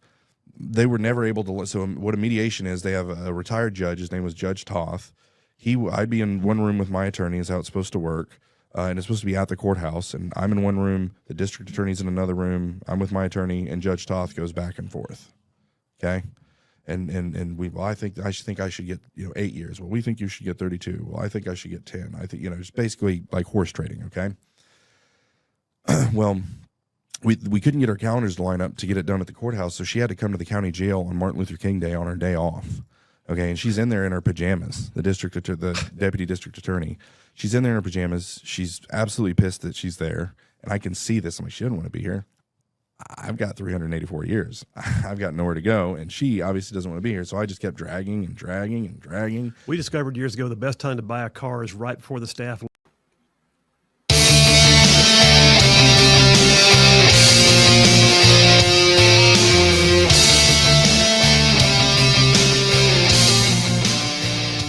And we're back. Phil Williams, Rightside Radio. Solid conservative, just plain right. Covering down on some major ground across the southeast U.S. of A. Y'all, I'm talking about this show. This show. It goes like from Huntsville back on over to Chattanooga. I'm talking about from Tuscaloosa back on over to Gadsden. All the way down to that loveliest little village on the plains we call Auburn, straight across the line from there to what we call, once again, Fort Benning. And then big old patches of North Georgia and Mississippi all thrown in just for good measure. And oh, by the way, that's just the radio. Then there's all y'all out there in the whole wide world. Go to the World Wide Web, live streaming the show right now, every single day. on places like YouTube, Rumble, X, Facebook, our website, rightsidemedia.org. And then a ton of y'all also podcasted after the fact. We know because we can see the numbers. All I'm saying is this. We love you. We thank you. You're the reason why we do it. And we could not do it without you. So thank you so much to this audience for blessing us every day. I got to get some text messages. JP, before I jump into that, you have any you want to read off the social media? Just give me a thumbs up if he does. You got some? Go ahead. Oh, no, we ain't got any new ones since earlier. So no. Okay, let me grab this right here from Tony from Franklin. Oh, yeah, I saw this. Common sense does not lend itself to the design of the new Obama library. Oh, but he sent it to me. It's a giant trash can. I like it. That's about right. Yeah, it's pretty much what it is. It looks That's like pretty much what it is. Have you seen that thing? Oh, yeah. It's is he building Sauron's tower from the trilogy of the rings? It looks like some evil like villain tower. That's exactly what it looks like. I mean, which would kind of be fitting, I guess, but there it is. Your words and mine. How about that? Yeah. Jeff from Indiana says the new gas cans are much more dangerous than the old ones because I have spilled more gas with the new ones than I ever did. Well, and they also require a layer of coordination that nobody should have to have when they're hot, sweaty, and laboring in the sun trying to fill their gas tank back up in their lawnmower anyway. The bottom line is those things are ridiculous. They're such an example of the overreach of lack of common sense of the regulatory authority out of DC. I mean, when the EPA starts doing things like saying, well, we need to redo gas cans. Stop it. By the way, how many of y'all, and listen, we don't have it in Alabama, but how many of y'all have ever been to a state? I know California is one. I can think of some other, but anyway, you've been to a state where you go to the gas station to fuel up your car, and you have to have the special kind of, like shield over the spout that you have to press in and then it covers the spout. So there can never be a drip. And just ridiculous. John from Lexington, South Carolina. He says they also did away with cafe standards in the big, beautiful bill. Hopefully they'll now allow cafe standards. What are we talking about here, JP? Do you know what a cafe standard is? Is that a misspell? I didn't hear about that either, no. I'm sure it may have been a mistype or something we didn't notice. But I tell you what, while I'm reading, why don't you type in cafe standards, see if that comes up. I've never heard this term. They all said away with, he says, cafe standards in the big, beautiful bill. Hopefully they'll now allow 4-cylinder small trucks back in the U.S. again. Oh, wait. Okay, so CAFE stands for Corporate Average Fuel Economy. So it said that it effectively eliminated civil penalties for non-compliance with these for passenger cars and light trucks. So yes, and I believe we call those CAFE standards. CAFE. I reckon. So when I'm looking at this, when you put it in small caps, it's the word cafe. If you had capitalized it, it would have been an acronym, and I would have said CAFE. So yes, so they did away. Yeah, you know what? Hopefully now allows 4-cylinder small trucks back in the. Listen, there are vehicles that for some reason are not in the U.S. that are extremely cost effective, that like Toyota trucks and things that aren't here. And some of them are, but when they're here, they have so many add-ons that you're like, okay, you know what? I'm going to go on a rant. So I love my Jeep Gladiator. I'm a Jeep guy. I've a few years ago, I was on like my 4th Jeep, and I thought, yeah, but I need a truck because we got a new house and I got to move things back. Oh, wait a minute. I can do both. So yes, as the Gladiator came out, I was proud to get one. Yesterday, I spent several hours cleaning it, detailing it. I love my Gladiator. Its name is Max, as in Maximus. It's a Gladiator. But there's a couple things about it that aggravate the crap out of me. And they're pure lack of common sense, can't trust the consumer, big government regulatory burdens. One of which is that stupid little switch that I have to push to turn off because it's automatically on. I have to push the switch and turn off the ridiculous thing that shuts the engine off when I get to a red light. I tried that for a while. That does not save money. Does not save fuel economy. It does not. All it does is wear out your engine. What? That's only a tactic you use if you're like running on fumes and like about to run out of gas and you're trying to get to the gas station. But if you're not in that situation, if you're not in a fight or flight situation, then I don't think I don't know that it would save money anyway, because it's gotta recrank the car. Yeah. I don't know. But the other thing that my Jeep does, which is a big government regulatory burden that makes no sense, is every single time I turn the radio on, this has the big visual display screen, right? Mhm. And the visual display screen, first thing it comes up is it reminds me that I need to obey the rules of the road, and I have to push that I agree in order to be allowed to hear my radio. No way. I've never seen that before. That's crazy. Remind me next time I'll show you next time we're in the truck. It's just nuts. And I look at it and think, I'm a grown man. I have been Yeah. driving now for almost 45 years. Is that right? Good Lord. No, 35. Wow, a long time. Anyway, the bottom line is I know how to drive and turn up the volume on my radio at the same time. And it's just It's just like that's going to stop anybody from actually disobeying the traffic laws if they wanted to. It's like, oh, well, now I have to hit yes on this. Then, oh, now I'm going to be a law-abiding. Like it's like, okay, that does nothing. It's just being annoying. the other thing that it doesn't do. I'm not allowed to turn up the volume on the radio while I'm in reverse. Okay, that's dumb. That's really dumb. They want to make sure I'm paying attention, I guess. Jay from Killen, Alabama says you can buy gas can spouts online to replace the government version. I know, but you know what? I shouldn't have to. But yes, I know. You can buy bootleg gas cans. There was a whole episode of Last Man Standing. Last Man Standing did an entire episode one time about light bulbs, bootleg light bulbs. Hey, buddy, I heard you got a stash of the good bulbs, the real ones, the pre-Obama bulbs. The pre-Obama bulbs. The pre-Obama bulbs funny. in the back room. Yeah. Hey, come on in. I'll take care of you. Cash only. It's like, That's funny. I've never seen that one. just, light bulbs, all of it. John from Harvest says the change in gas can. I hit a nerve with the gas can. Oh, yeah. The people are about to start flooding in with texts after that one. Oh, my gosh. He says the change in gas cans is a game changer. I hate the current gas cans. Now I use a funnel and take the stupid pour spout off so when I fill my tractor. And no, I'm not still tired of all the winning, he says. John, love the text. David at Bucky says, Phil, remember how successful Alabama AVC stores were? Does he mean ABC stores? Alabama Beverage Control Stores? ABC stores that we don't know about. Yeah, I'm not sure what an AVC store, but so I think he meant ABC stores. So, yeah, for those who don't know, we used to call them state stores. But liquor stores in Alabama, you got your choice, privately owned or state owned, believe it or not. Why is the state of Alabama in the business of selling alcohol in competition with private sector liquor stores? I have never frequented one. I don't intend to. But they aggravate the crap out of me because there is no reason in the world why the state of Alabama should be selling alcohol. Did you know that every stock boy, every cashier, person at the desk in a state store is a state employee? Benefits them all. Crazy. That's so crazy. I wonder how much we would save if we didn't have to, pay Lots. And I am pretty. Oh, by the way, one of the biggest scams, which it's hard to prove, but the going rumor in Montgomery when I was down there in the state Senate was that, first of all, none of those state stores own their property. None of them. And if you'll notice, about every 3 or 4 years, they build a new one. They close down the old one and build a new one. Why would that be? I don't know. Government, but they're all leased, and they're long-term leases. And if you look, a lot of the long-term leaseholds on these state alcohol stores are owned by, so-and-so LLC.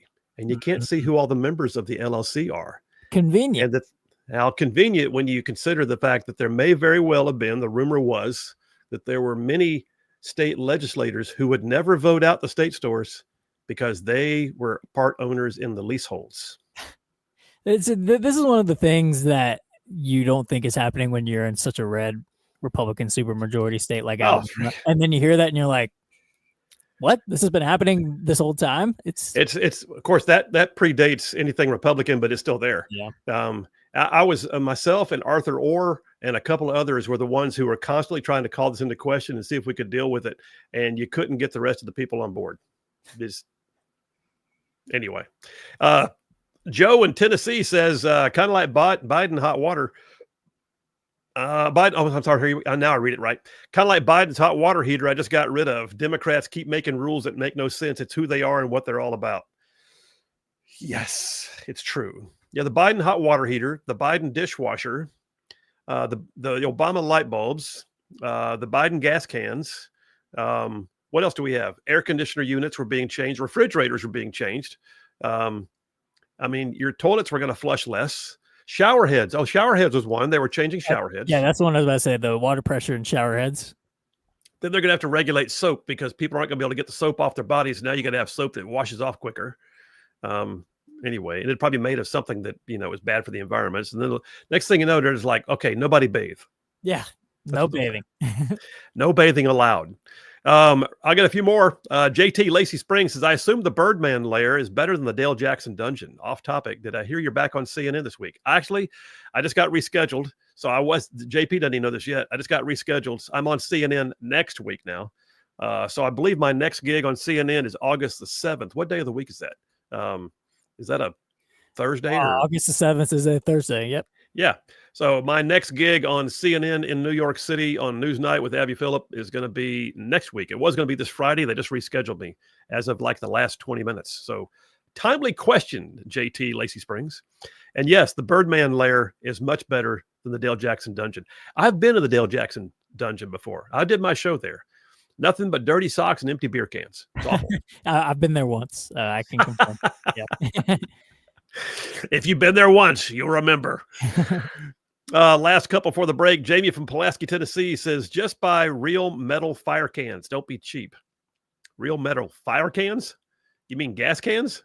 You mean gas cans? But I guess gas cans metal gas cans can easily turn into fire cans, I guess so. The thing I don't like about the metal can is they rust. They eventually can leak. The metal gas can also get super hot if you leave it in the sun. So I'm sticking with the plastic can, and I'm okay with that. But I definitely want a new spout. Matt in Madison says, this is off subject. Okay, then. Okay. What do you think about Deion Sanders having bladder cancer? I don't know much about it. I just know it's out there. There's talk about the fact that it's not life-threatening. Well, he just announced today that he got his bladder removed, and he's free to go coach this season. So he appears to be cured from it as of today. He got his whole bladder removed? Yep, they did a press conference today announcing that. Is there like a replacement? Or is like you just bladderless? I think you can just remove your gallbladder. I believe you can gallbladder. Yeah. Gallbladder is different. Oh, are they? I didn't know that. There's gallbladder and there's bladder. Well, I guess if they removed it, it's either replaced with something or he's good to go. He's good to go either way. I feel confident that if he didn't have a bladder, it would be difficult to coach because he'd be either running back and forth to the restroom or out there with a bag. Just saying. And on that strange note, we're taking a break. Would y'all please stay on topic? Please stay on topic. Phil Williams, Rightside Radio. Y'all stay tuned. We will be right back.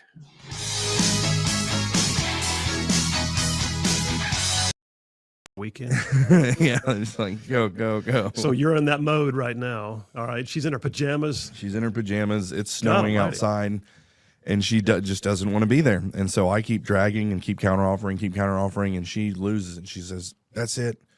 15 years with the crime of violence. That's my final offer.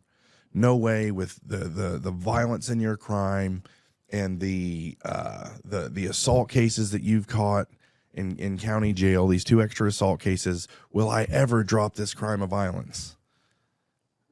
And so on a 32-year sentence with a crime of violence, you're going to do 24. Okay.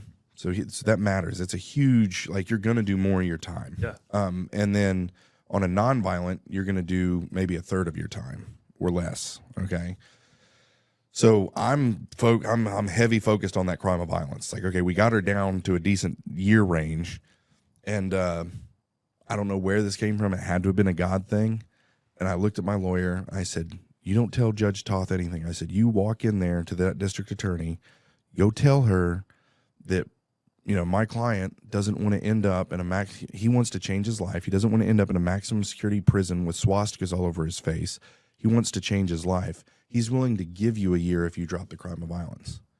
And the way their thing works is like, oh, I get 16 instead of 15, cha-ching. And all of a sudden, all that, conviction about crime of violence just went out the window. So she got a trophy, basically. Correct. Yeah. And so I gave her the year, which is that's good for her. So she drops the crime of violence, and I get 16 years with no crime of violence is what I ended up getting sentenced to. Yep. Wow.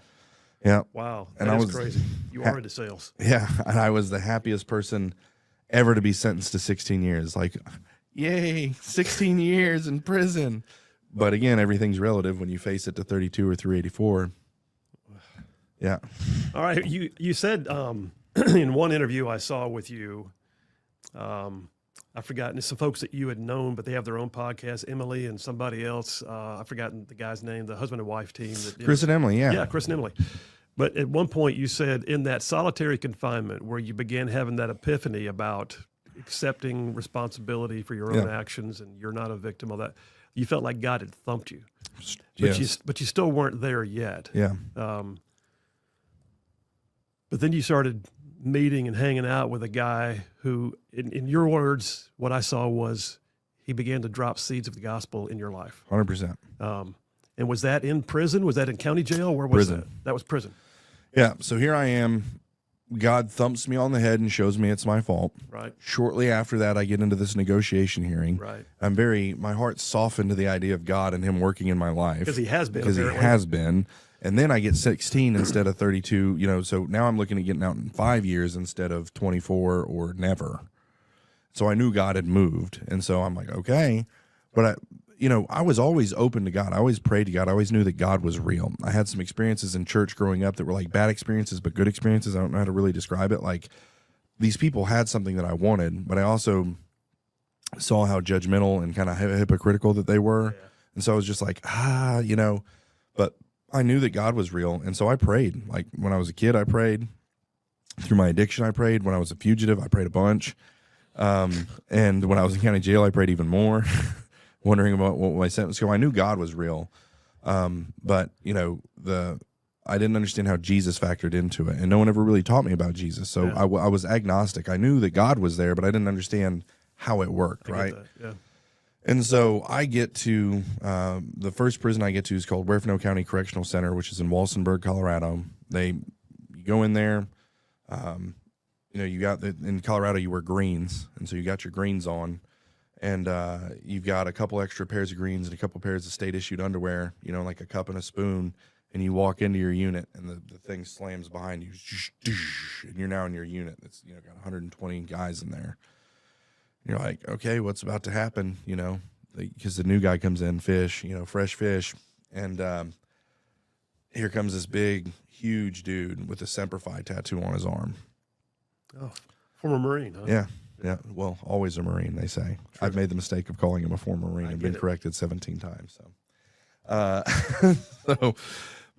he walks up and reaches out and shakes my hand. He says, "My name's Charles. I'm a Christian, and this is a faith pod."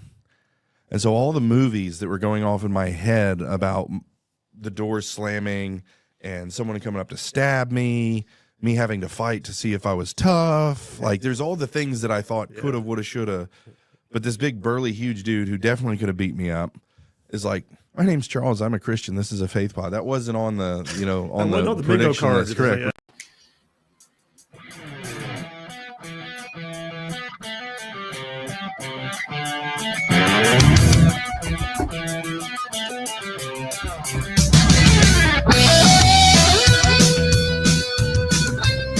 Back, Phil Williams, Rightside Radio, solid, conservative, and just plain right. I believe Phil's mic is muted once again, actually. It is not me. It's not.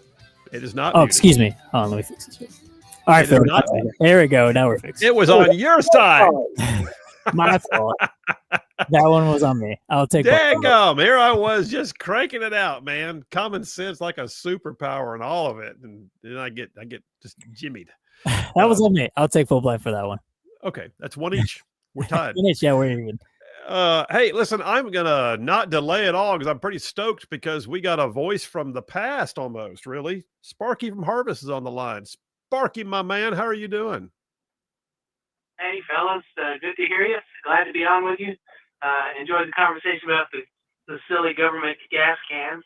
I ordered a set of 6, just your basic, sturdy plastic screw-on gas caps that are gas caps from a agency. Starts with an A and ends with a Mazon.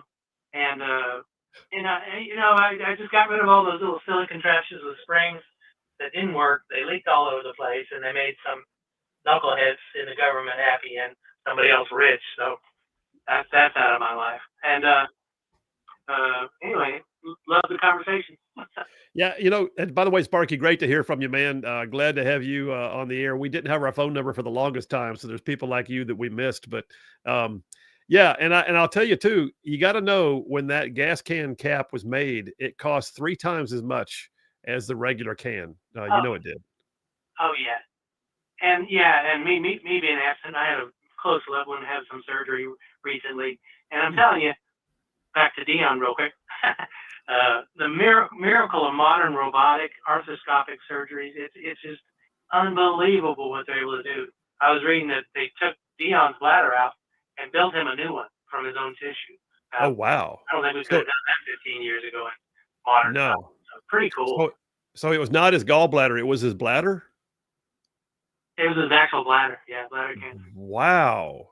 I've never even heard of that before. I thought that I'd heard of most of the things that people go through, or at the very least heard it notionally, but that's new on me. But, well, man, listen, so you're doing okay, though? You say you had some surgery recently, not to tell us what it was if you don't want to, but you're doing all right?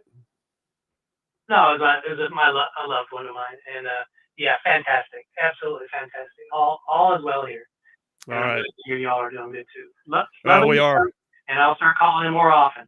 All right, Spark. Sounds good. Take care, man. Great. Sparky from Harvest. Those of y'all been around the show for a while. There's certain voices. Sooner or later, JP, we're going to have an event where we're gonna call the roll and have some of these names that people have heard for the last 4 years, like stand up when we call the roll. Jeff from Indiana, Wolverine Dan. We'll even invite Kareem to come on in. We'll get Badger. We'll get Kareem. We'll get Sparky from Harvest. Get Brian from Huntsville. We'll get all of them. We'll get of course Lee from Huntsville. Yeah, you and Butters, all of them. All right, let me get a couple more text messages because this has been the half hour of. You guys, listen, I can't even keep up. There's so many text messages right now. But Beth from Huntsville says mechanics are saying the button that shuts down at lights. Oh, the one in the car, yeah, are wearing out starters 10 times faster. I believe it. I believe it. It makes a car, and you start it once on a trip. You turn it off when you're done. Starter gets a little bit of time, right? But you have the car turn off every time you come to a stop. It's ridiculous. Jeff from Athens says, I just love it when the engine shuts off when it's 95 degrees and kills the AC. Yeah, it does. They say, well, no, the AC continues to blow. No, it doesn't. It downgrades, and you know it does. It just does. Stephen from Athens says, the stopping engine at the red light wears out the starter prematurely. There's another one. There you go. You're right, Stephen. Dave from Capshaw, Alabama says, since you have a Jeep, can you tell me what the deal is with ducks on Jeep dashes? I don't do the ducks. I know people that do the ducks. What do you got, JP? I did a duck until it about melted from the sun. So it's not retired. But I did have a duck. It's not just Jeep exclusive. It's all cars. But there's a new tradition with ducks, though. Somebody started this thing at a Jeep Fest, I believe. And they had a little duck, and like if they saw a really cool Jeep they liked, they put a duck on the hood, and the people would keep them as souvenirs on their dash. And then it became a thing, how many ducks can you get? And now you see people that drive around, and the entire dash is covered in little rubber ducks. Now they get like corporate sponsored ducks. You can this was given out by Ace Hardware. This one was given out by so-and-so Jeep dealership. And this one, and so the ducks have become a thing. Are we already at a break? We're already at a break. I didn't even get all the text messages. You guys are an amazing audience. And I got more stuff. Coming up next, we'll do a batch of home fries. Phil Williams, Rightside Radio. Y'all stay tuned. We will be right back.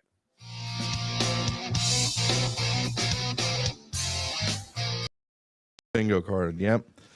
And I'm like, okay, Charles, what is a faith pod?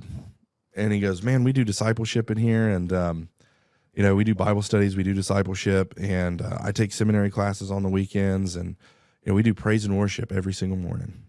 And they did. And he's saying words you don't even know. Yeah, and I'm like, I have to get out of here immediately. That was my response to that. Put you in the cult ward. Get me out of here. You ever seen Happy Gilmore when? Anyway, there's the scene with the lady in the old folks' home where she falls and get me out of here. But that's how I felt. I was like, I got to get out of here. But it's prison, and it turns out you can't get out of there. Who knew?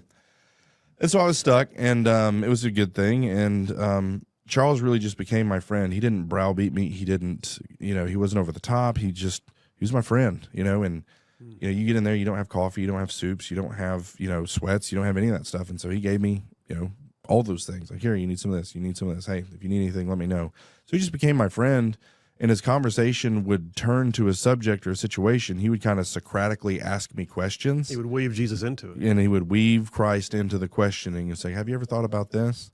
Have you ever thought about that? And I remember one of the funniest ones he did was, I'm, again, this is pre-saved Brian in prison. Okay. And I'm talking about, girls and having sex with girls and all this other stuff. And Charles just looks at me. He's like, but wouldn't it be like so much more beautiful if like you just didn't have sex again until you got married? And I died laughing so hard and just pointing at Charles like, that's the dumbest thing I've ever heard in my life. But you know what? Flash forward, that's exactly what I ended up doing. Yeah. And it was because of that question that happened before I got saved that Charles did. So or go ahead. No, I got to say, so part of my weird resume is that I spent 7 years in full-time ministry with an organization called Young Life. Yeah. Which is headquartered in Colorado Springs, by the way. I spent time in Springs because of that. Yeah. Love that city. Probably back when you were actually messing up things. But we called it relational evangelism. Yeah. It was earning the right to share your faith is what we called it. Yeah. And it was not relationship, with a catch. It was relationship with purpose. And also, oh, by the way, if you don't love Jesus, I'm still going to love you. Yeah. So it was true friendship, but we earned the right to share our faith, we called it. And there's a passage of scripture just came to me while we're sitting here talking, hearing you say it. I believe it's in Thessalonians, 1 Thessalonians. It says, because we loved you so much, we were content not just to share the gospel, but our very lives as well. Yeah. Meaning the gospel's really important, but I'm even going to share who I am in a relationship with you. And that's where Charles was, it sounds like. Yep, 100%. Very cool. All right, so you're hanging out with Charles. Hanging out with Charles. We're at Walsenburg about a year in. I don't remember exactly how it breaks down. He gets shipped to Sterling Correctional Facility. So I'm there on my own. Huerfano County Correctional Center in Walsenburg was a private prison. So it's like Corporations Correction of America, or I guess they call it some other company now, Core Civic. It was one of those prisons, and it got shut down. And so I get moved to Benton County, which is another Core Civic prison. It was Corrections Corporation of America at the time. I'm there for 6 months, and then they moved me to Canyon City, to Arrowhead Correctional Center, which is like Camp Cupcake. Okay. And so they moved me to Camp Cupcake, and they didn't know they made a mistake with my sentence and how much time I have. I'm not allowed to be at Camp Cupcake, right? I'm not supposed to be. And I'm there for like 2 months, and it's up in the mountains in Canyon City, Colorado. I'm like, man, I can get used to this. It was like God gave me a little vacation. And then once they figured it out, they ended up shipping me to Sterling Correctional Facility. I walk out on the yard at Sterling Correctional Facility, which is a massive prison, right? There's 4 separate yards, so I didn't have to land on the yard with him. But I walk out on they call it the 20s yard where I was, and boom, there's Charles. How about that? Right away. So back together again. Yeah. Pick up where you left off. Yeah. And he was a softball coach. That was his way of doing evangelism. He put together a softball team, and it was like, is it? I remember how shocked I was when I walked into a medium security prison. So there's like killers and everything in this prison. And there's a softball team, which requires these things called metal bats. I'm like, they have metal bats in prison? Like, that seems counterintuitive. Who thought this was okay? Yeah. Yeah. But he did. He coached a softball team, and I was the third baseman, and that was his way that he would evangelize guys. And so I get to Sterling, he's like, hey, what was great about Sterling is they had grass. So I was excited to play softball there, but that's neither here nor there. And so he's like, man, you want to play softball again? Yeah. So he's just doing the same thing, friends, ministering, planting seeds. And he goes, man, Brian, you got parole coming up in a couple of years. You really need to get you some certificates for the parole board. I'm like, great. And he's like, well, I'm the chaplain's assistant. I can get you into some programs. And the chaplain's office was over all the programs, secular or otherwise. I'm like, cool, yeah, get me in. And he gets me into them, and it's they're faith-based programs. Ah. And so I got in there, and I'm like, Charles. So I get in. That gospel in on you again. He did. And but it was really interesting. And I get in there, and the first program was like Kumbaya, come as you are. It was very, it was not very high theology. It was not rigorous. It was just like, we want to love on you. But in that program, there was like 5 or 6 other guys that were like Charles, guys who'd been down for like 20 years that were men, and they were steeped in the word.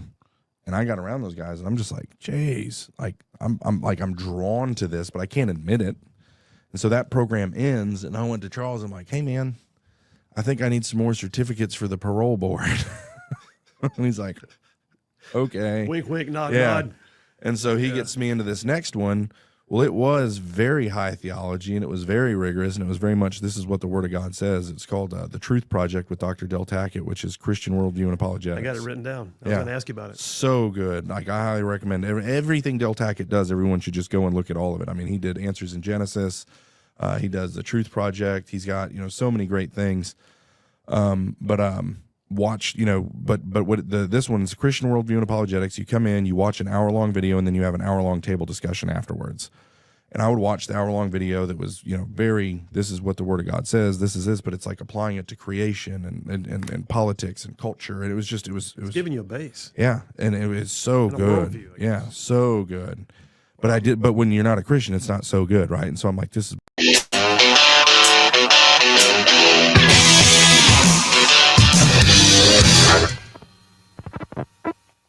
You're listening live to Rightside Radio with Phil Williams. It's hard to go wrong when you're on the right side. Rightside Radio. Solid, conservative, and just plain right.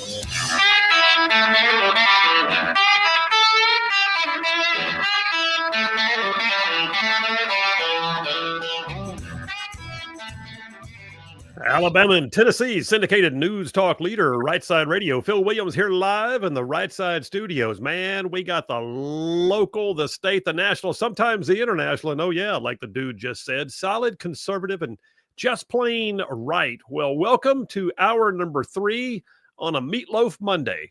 And I believe out of pure habit, I said I am live in the Rightside studios. JP's live in the Rightside studios. But I am live in the secret Birdman lair. The secret. By the way, I told him that. I saw him a little while ago. I said, by the way, it's now been rechristened. It is a secret Birdman lair. He says, I'm digging it. The secret Birdman lair / the bird nest / the remote Rightside studio. That's That's pretty right. much it. Yeah. All those things. Yeah. All those things. And it works quite well. I am here, by the way, because the secret Birdman lair, his studio for the Right Click podcast that he does for us. Right Click podcast is actually filmed in Madison. And tonight, I am going straight for the show over to Movement Church in Madison on Browns Ferry Road. A lot of y'all know where that is. Movement Church is a great church, and they're also one of those churches that is not scared of the idea of politics. So they will not be endorsing, but they are allowing the opportunity for their facilities to be used tonight to help host a town hall event with organizations like Moms for Liberty, Mark McEtherin's group called the New Federalist Alliance, and me from Rightside. We're going to be there tonight. And Jared Hudson, the former Navy SEAL who is now running for U.S. Senate to take the seat being vacated by Tommy Tuberville as he runs for governor. Jared Hudson, U.S. Navy SEAL, U.S. Senate candidate, will be there tonight. I'll be moderating a town hall with him, and you'll also be hearing from some other speakers. It's a great grassroots. Why do we do what we do? What is the importance of our system event? I encourage you highly to go for it. Be there. Doors open at 5:30. Program starts at 6. That's the Take Back Alabama Town Hall tonight at Movement Church on Browns Ferry Road in Madison. Check it out. I want to see some of y'all there. I want to meet some ruffians. Several of y'all have already texted in saying, look forward to seeing you there. Well, I look forward to seeing you there. How about that? All right. I got to, every once in a while, take a look at all the news, recognize that things are happening in our own backyard that are just as equally important to our lives as things that are happening in other places. And that means when I'm gathering up resources for the show, paper that I can rattle, if you will, in front of the microphone, I got to do every once in a while what I call cooking up a batch of home fries. Oh, yeah. Just cook them up, man. Just smell them cooking. All right. So I got a brand new story, by the way. Our listening audience in both the North Alabama, South Tennessee region. You guys, there's a story coming out of Lawrenceburg. I don't know if you've seen this, but if you're not familiar, Lawrenceburg, if you were looking on the map, is almost exactly due north, slightly northeast of Florence, Alabama. So purely in our listening area, absolutely our listening area. South Tennessee is I mean, we're on the Chattanooga station, but our broadcast out of Huntsville goes well into South Tennessee, almost all the way to Franklin. But this story. So in one of those, and this almost ties into our common sense thing, but in one of those things where you look at it and go, what were y'all thinking? The school district in Tennessee, in Lawrenceburg, it's the Lawrence County school system, has now said that doctor's notes are no longer a viable resource for proving why a child had to be absent. I'm not sure what they need. You can no longer bring a doctor's excuse as proof that you needed to be absent for illness. I see you turn your camera on. I take it you have a commentary, JP. I'm just perplexed as to what do you need? Do you need them to come in with like a broken arm to show them like, hey, my arm's dangling from my elbow. Maybe I need to be out a couple of weeks or something. Like, I'm sorry, I had a sucking chest wound, and the doctor said I did, so therefore I should have been absent. No, you don't. None of it. You're going to get 3 absences a year. That's it. Use them or lose them. I had more absences a year in college in my classes than that. Like, what? Yeah. Well, in college, we know that because you slept in all the time. But anyway, there's that. Yeah. Everybody does. Anymore, yeah. Everybody does. But the parents are like perplexed. They're like, what do you mean a doctor's excuse is not good enough? I mean, if my child is sick enough for a doctor to want to put their medical license on the line and write a note saying so-and-so can't be there, why is that not good enough? Well, the school system is saying this is part of our new attendance policies. We're absolutely 100% going to fix the attendance issues. So no excuses. We're not taking doctors' excuses. But here it gets worse. Ready for this? There will be exemptions potentially for like verified chronic illnesses, things that are long-term that, a child has to, but the school board administrator says, if you have the sniffles, that's fine. You're going to have them when you go to work one day too, as a grown-up. We have to all work sick sometimes. You have to work hurt. You have to work beat up. Well, this might be a kindergartner. I mean, I think we're a slightly different league, but okay, I get it. Tough love, raise them up to understand the cost of living, right? But then guess what? What if the child goes to school sick? Like, okay, doctor's excuse won't work. Little Jimmy's already had 3 absences. What do? We got to send him to school. Oh, God. So he gets there, and little Jimmy spikes a fever or throws up or something else that can always happen, and the school nurse sends him home. Is that good enough? No. At that point, it becomes a tardy on the child's report. That's. I got nothing. I got nothing on this. I got nothing either. It's almost like this school was almost too radicalized by COVID. It's like, okay, now no, you're not allowed to leave for anything. You're not. It's the whole school system. Yeah, it's a whole school system. Lawrence County school system, Lawrence County, Tennessee, Lawrenceburg, just north of Florence. I have a feeling there's going to be an angry school board meeting sometime soon. Yeah, maybe a handful or every single school board meeting from here on out. Yeah. maybe like next week. By the way, I pulled that story off of Channel 48 WAFF out of Huntsville. So that's their story. Next one I've got here, a little more positive. So there was speculation that a joint announcement last week was scheduled between Senators Britt and Tuberville for what was touted as a major announcement, and then the meeting the press conference was canceled. I don't know why. I can only speculate. I speculated on the air that perhaps it was because they were about to announce that Space Command had finally been approved for move to Huntsville, Redstone Arsenal. I can't verify. I don't have anything in my hands. I know the staff at both offices. I think the world of them. They're great people. I could probably reach out and say, hey, off the record, but it'd be off the record, and I wouldn't betray that confidence. But here's the thing. I did get to thinking about this, JP. If they were about to make an announcement as the senators, without the congressmen, all being there, members of our congressional delegation have been just as active in this issue as our U.S. senators have. So you got, Mike Rogers, Robert Aderholt, Dale Strong, Gary Palmer, and even from South Alabama, you got Barry Moore. They have all been actively engaged in fighting to bring Space Command to the state of Alabama.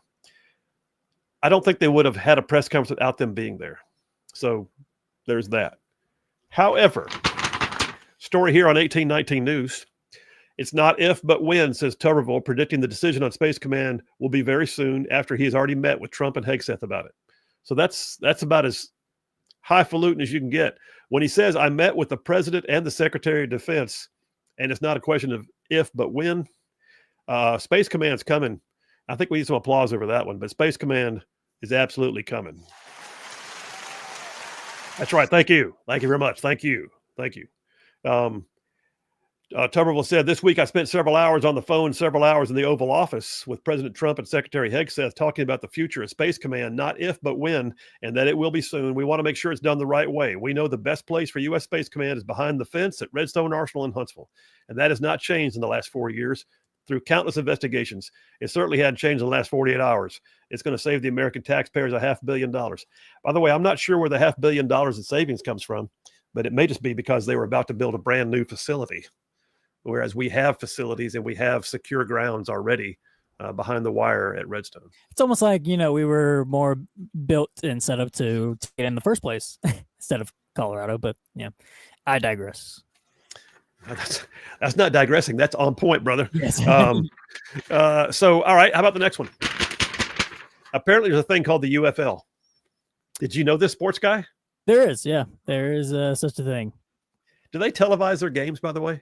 They do. It's a fun watch. They got like the refs are all mic'd up, the coaches are all mic'd up, so it's a fun watch. However, it's not the NFL, so they're going to struggle a little bit, but it's a good watch.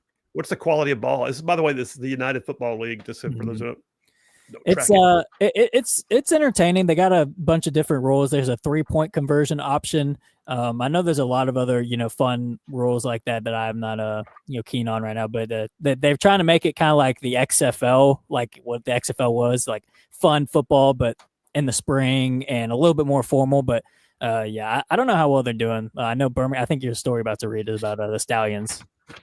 That's it. Yeah. So right now, what we're hearing, by the way, if you got an update on this, let me know, because my story I'm holding in my hands was printed out last Friday, I believe. But July 24th, 1819 news again, the UFL, the United Football League, is likely going to move its Birmingham Stallions franchise out of Birmingham. How many times, God almighty, how many times has Birmingham had an alternative football team and lost it? I remember the Birmingham Vulcans. And then I remember Stallions 1, Stallions 2, and now Stallions 3. We're on reboot here, like every 5th year, it feels like, to get some form of an off NFL team into Birmingham to play in the stadium. But the UFL is saying, despite the amount of basically government tax dollars that went into sort of sponsoring, getting the team here, incentivizing them to come in here, that Birmingham did not have the draw in terms of crowd response. And so I don't know where they're going to move it to. Do you hear anything about that? Yeah, I haven't heard anything about where they're moving it to, but I can confirm. Anytime I've seen the Stallions game on TV, it is embarrassingly empty, which is weird because you would think in Alabama, they want, like, a professional football team should really do well in Alabama. So I can't really tell you why, but their games are pretty empty normally. We're bracketed. We've got Atlanta to our east. We got Tennessee to our north, and then we got New Orleans to our southwest. But at the same time, you can look at it and go, all right, major metropolitan areas like New York can have 2 teams in one city. But I still look at it and think there's enough, I would hope enough here to want to support a team, but we just never seem to get the franchise off the ground. Anyway, Liberal Mayor Randall Woodfin, he's our blue mayor. He's the cool mayor. He's the cool blue mayor. That's right. Yeah. Liberal Mayor Randall Woodfin says the Stallions have built a strong, passionate fan base, have seen tremendous success on and off the field. Birmingham was Fox's #1 UFL viewership market in the country, which is probably not saying much, apparently. There's no question the team has become a source of pride for our city. And he's basically saying we're trying to fight to keep them here. Yeah, I'll just say before we go to break, 3-time UFL champion, the Stallions were. They won, I think, the first 3 UFL championships. So if they're going, they left a mark. I'll just say that. All right, we got more stuff in the home fries section. We're taking a break right now, coming right back, and we'll take text line as we go. 833-687-4448. That's 833-68-RIGHT. Phil Williams, Rightside Radio. We will be right back.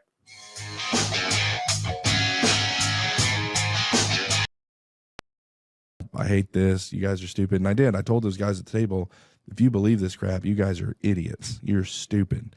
And I always tell people, it's like, just because they're Christians doesn't mean they're not convicts. Okay. And so, like, you tell someone, even us, like, if someone would came up and like put their finger in our face and said, you're stupid for believing Jesus, I don't know. I hope that I wouldn't punch him in the face. Right. But so here I am in prison doing just that. And, Charles is just done. He's just like throwing his hands in the air. He's like, oh my gosh. And so this goes on for like 2 or 3 weeks where I'm like full tilt arguing with these guys. And we walk back to the unit, and so here's the education building. Our unit's over here, and there's a sidewalk that you got to walk around like that. And we're walking back, and we get to about right here, and Charles just looks over at me, and he says, Brian, why don't you give him a chance? Why don't you give him a chance? Jesus being to give him a chance, right? And for whatever reason, in God's sovereignty, as I look at it, that was the moment, okay? And all my guard, all my defensive mechanisms, for whatever reason, I just said, okay. And kind of as I said earlier, I knew God was real, but I didn't understand Jesus. And he's asking me to give Jesus a chance, not God, but Jesus, which was different. I said, okay. So I went back to my cell and prayed, as I often did. And I said, God, if I need to believe this Jesus character was truly your son, these were my problems with Jesus, okay? And it turns out they're pretty big issues. Said if this Jesus character was truly your son, that he was born of a virgin, that he lived a perfect, I'm scoffing as I say all this, I'm like, he lived a perfect life, that he died and his death did something for me, and that he rose from the dead.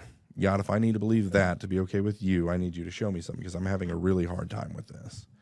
So I go to sleep that night, and I have a horrible, horrible nightmare. I mean, it was a crazy nightmare, and I still remember like a lot of it, which is crazy, but it didn't make a lot of sense what was happening in it, like fat flashing faces. It even felt demonic, right? Well, and it probably was. Yeah. And I'm falling off of a cliff at the end of it, and right before I hit the ground, I wake up, like when you're falling in a like dream. real life wake up. Yeah, like Okay. wake up, whoa.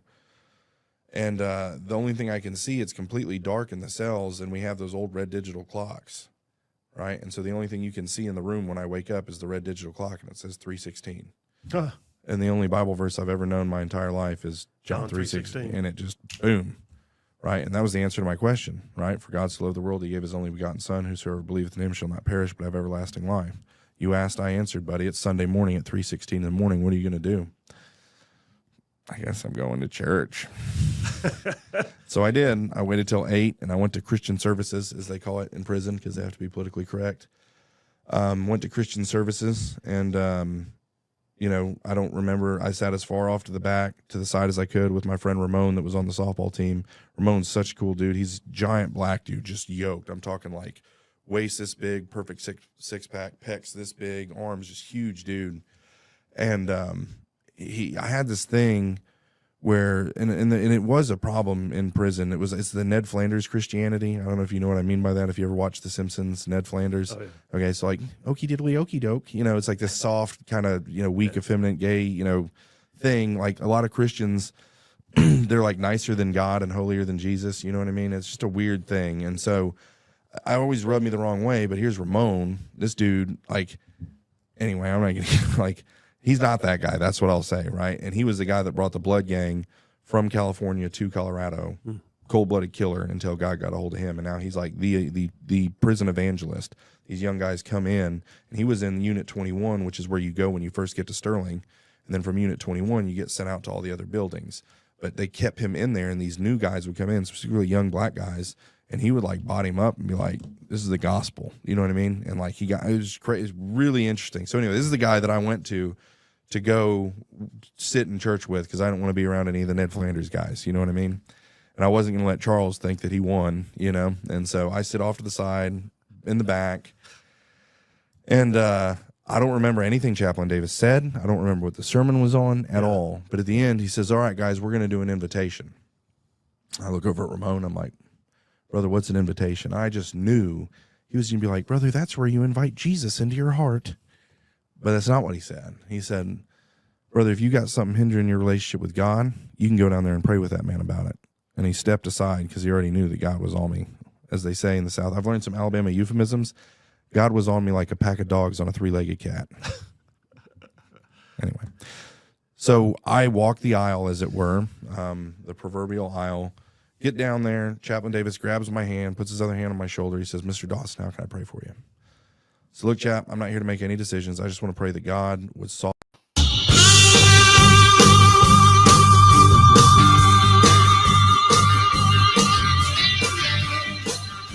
And And we are back. Phil Williams, Rightside Radio, solid conservative and just plain right. Pulling pins on truth grenades. Hey, coming up here in about 40 minutes when the show comes to a close for the Meatloaf Monday day, I'll be packing up and heading over to Movement Church on Browns Ferry Road in Madison. That's why I'm staging the show today out of Birdman's secret lair, because it just happens to be in Madison, which means it's not quite as much secret as it used to be.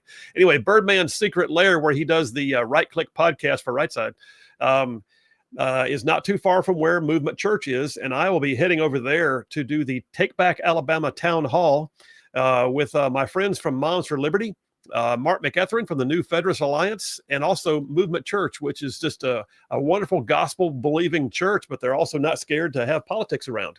And then part of this gig is Jared Hudson, the U.S. Navy SEAL who is now running for the U.S. Senate in Alabama, will be there, and I'll be moderating a town hall event in part with him.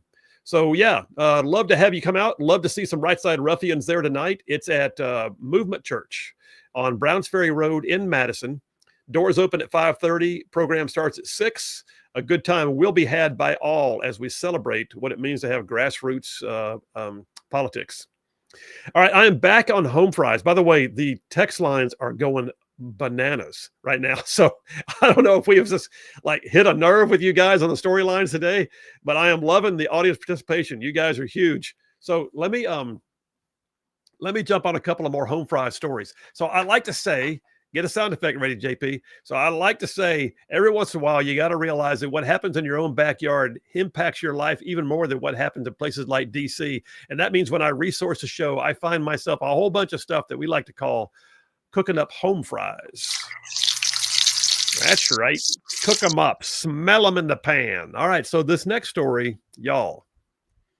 Some of y'all remember a thing called Visionland. JP, do you have any knowledge of Visionland in the Birmingham area? I don't believe so. No. Okay. I could tell by the sharp intake of breath as you pondered. No. There was a thing called Visionland. Larry Langford was the mayor of Bessemer. Bessemer struggles. Bessemer's always, has struggled for years. It's not going to have high dollar.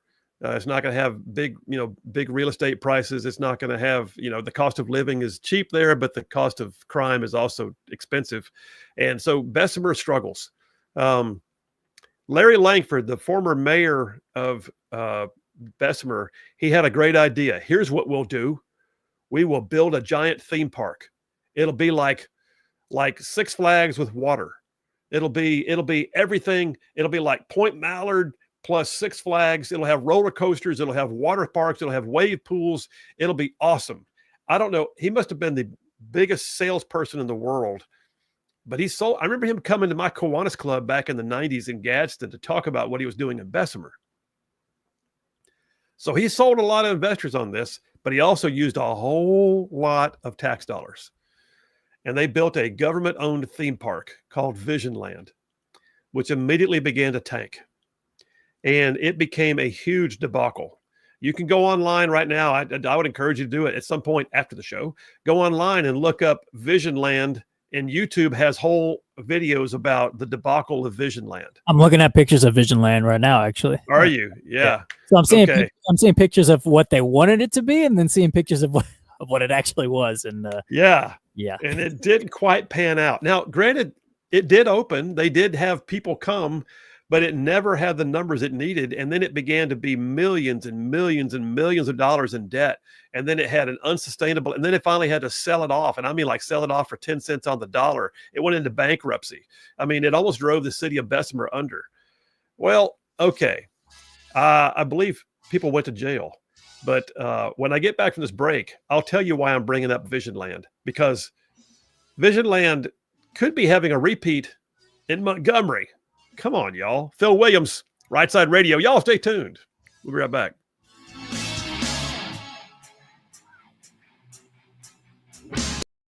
So the truth can come in, because I feel him working on me, but I'm fighting him with everything I have. And we get done praying, and he's just got tears pouring down his face. And Chapman Davis is not a tears down the face guy. He's not a hugger. He's not a crier. He's just he's a man, like, and again, like, I'm a man and I hug and I cry, but like he's not that kind of man. And to see him weeping in front of 130 inmates, I was like, what just happened? And I count that the moment that God saved me.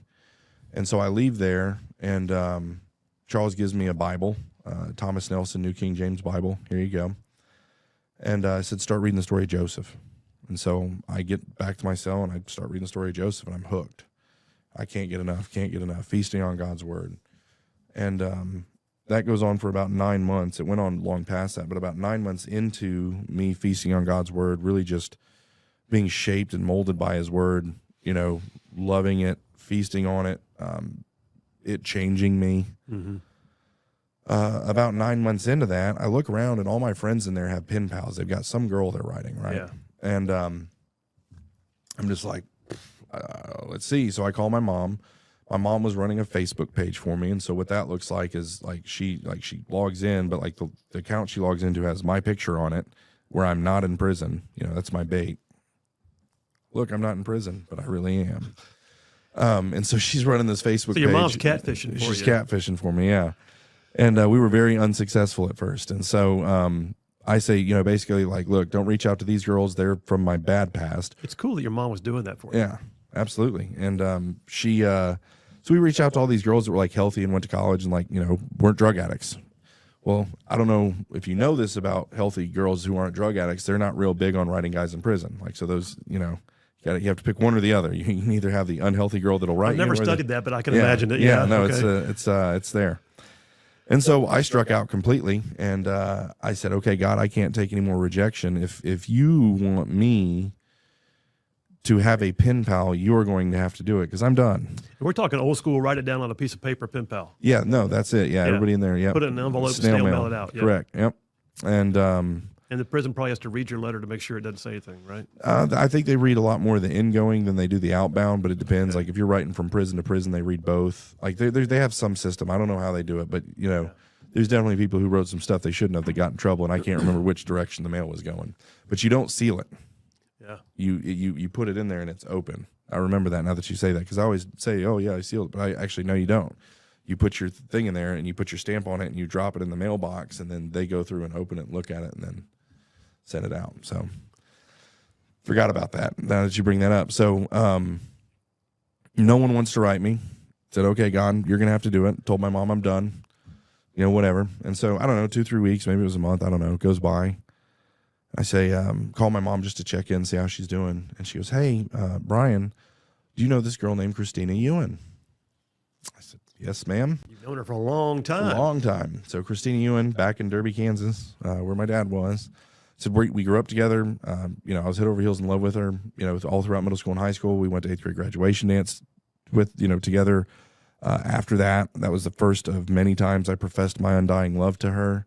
And I always say that she gave me the Heisman. I was like, I just want to be friends. Just friend zone. Friends. And so I got friend zoned hardcore. And that went on literally from 8th grade to the beginning of 12th grade before I left Derby. And I said, well, yeah, I mean, if you laid out all my yearbooks from kindergarten to 12th grade and said you can pick one girl to marry, it's Christina every single time. She's like, oh, okay, well, so why? And she said, well, she wants to write you.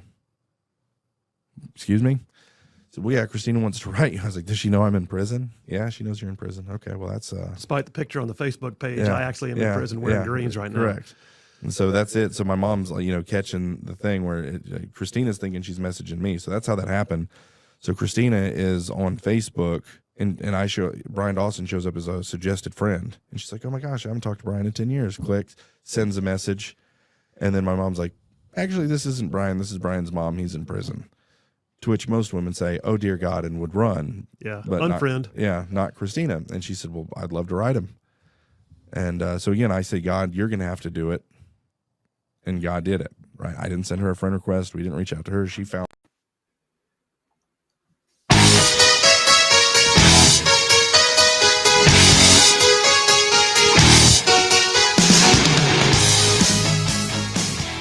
And we are back. Phil Williams, Rightside Radio. Solid, conservative, just plain right. Just covering down on some major ground across the southeast U.S. of A. Y'all, I'm talking about this show. This one, I mean to say, goes from like man, from Huntsville back on over to Chattanooga. I'm talking about from Tuscaloosa back on over to Gadsden. I mean, all the way down to that loveliest little village on the plains we call Auburn, straight across the line from there to what we now call once again Fort Benning. Benning! And then big old patches in North Georgia and Mississippi all thrown in just for good measure. And that's just all y'all in the radio audience. Then there's all y'all out there in the whole wide world going to the World Wide Web and dialing us in every single day for the live stream. You can see inside the studio, even tell what color shirt I'm wearing. And we're being watched right now on places like Facebook and X and YouTube and Rumble and our website, rightsidemedia.org. And then a ton of y'all also podcast the show after the fact and catch it when you can. And we just appreciate it. We appreciate all of y'all more than you can possibly imagine. So thank you very much for making this worthwhile. Bunch of right side ruffians. That's it. That's your title. You're all right side ruffians. And we appreciate it very much. I'm back on this thing. I'm cooking up home fries. I am doing this thing about a situation we got going on right now in Montgomery. I laid the foundation before we went to the break to remind the world of this thing called Vision Land, where the city of Bessemer, Alabama, Mayor Larry Langford thought, here's a great idea. Let's become a tourist destination. How do we do that? Well, we will fund it. No. Never a good idea for government to compete with the private sector. That's the problem. When government begins to compete with it's more than having a park, all right? They were building an entire business. They were building a theme park. They were building a giant, I'm talking roller coasters. I'm talking, log flumes. I'm talking wave pools. I'm talking all kinds of stuff. Y'all, this is a whole thing. I want to say it cost $90 million to build Vision Land. I don't know where they got all that money, but a lot of it came from tax dollars, and it just flushed it right down the toilet. Well, more than 2 years after opening its doors, the Montgomery Whitewater Park continues to demand increasing funds from local leaders to keep the 120-acre Whitewater Adventure Park afloat, says 1819 News. Dateline last week. Y'all, we're seeing a repeat. Now, it's not on the same scale as what we saw with the Vision Land debacle. But right now, listen, you got Montgomery Mayor Stephen Reed. You got Montgomery County Commissioner Doug Singleton. You got a couple of other local leaders who are all saying, hey, it's really important. We got to keep putting money into it. Really? They did. The city council just approved another $1 million in taxpayer money to go to support the Whitewater Park. It says here, despite the financial woes, which includes a now settled lawsuit from a minority subcontractor over alleged racism, the park's advocates plowed forward, having secured funds from various sources. The final price tag of, is it $90 million to build this one too? Holy cow. The original estimate of building this Whitewater Park was $35 million. It is up over $100 million at this point. The commission met Tuesday to vote on appropriating an additional $1 million. And what are they using as their source? They have leftover COVID-19 relief funds. I ask you, does this feel like something that, I don't know, is because of COVID relief necessary? No. Now, they might be able to say, well, the COVID caused the cost estimate to go up, the cost of building materials. And that's all true. But is that really the reason? And oh, by the way, why do you still have ARPA money for COVID relief left over? This is 2025. We're halfway through 2025, and they're still sitting on a bank of money.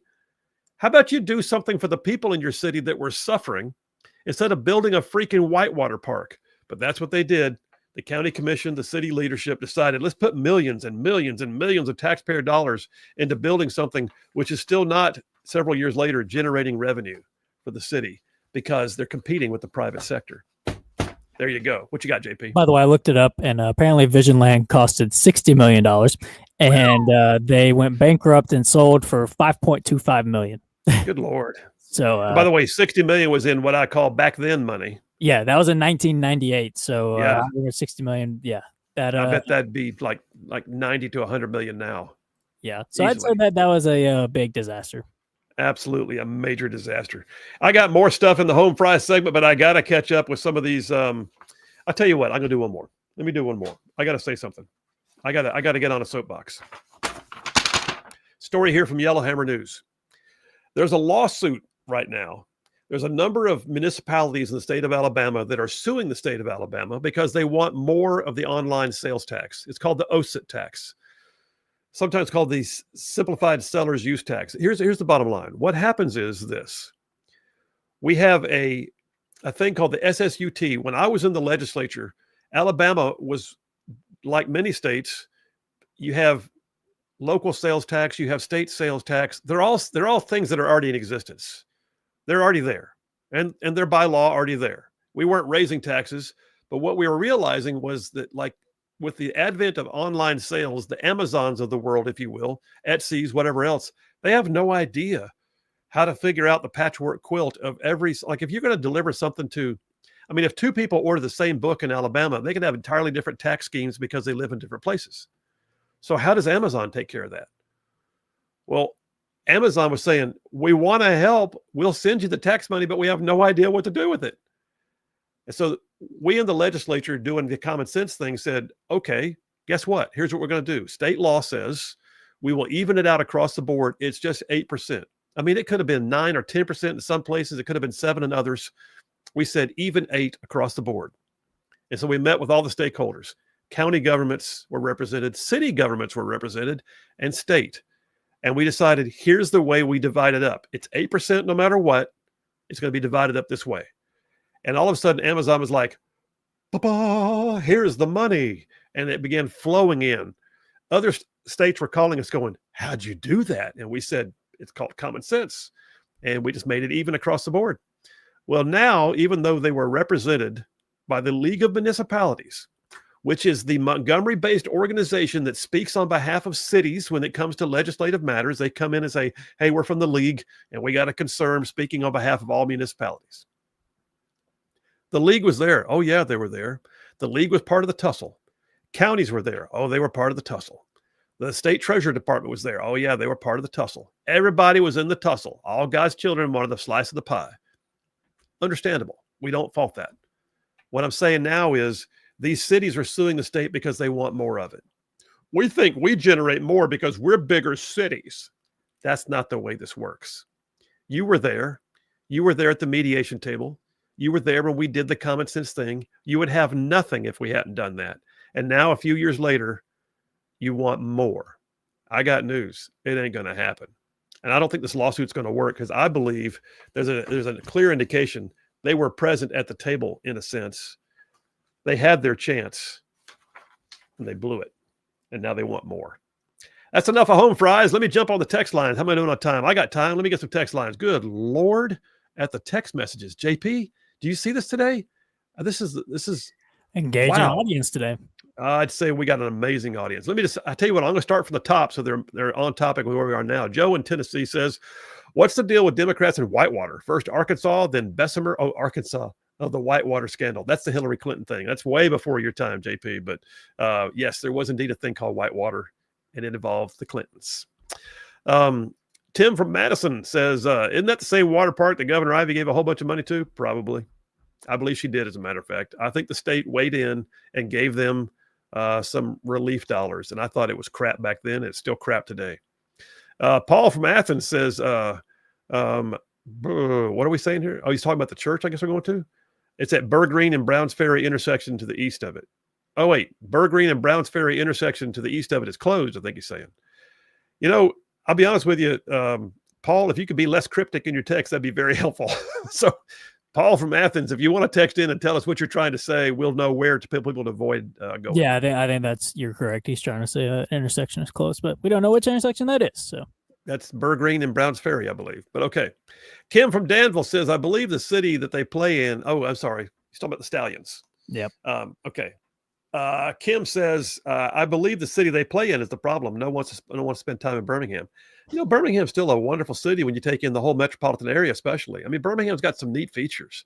And some of the architecture downtown is really cool. What you got? The problem is the stadium is literally smack dab in the middle of downtown Birmingham where the problem lies. So, you know, if it would have been, you know, maybe on the outskirts a little bit, but it is right smack dab in the middle of Birmingham.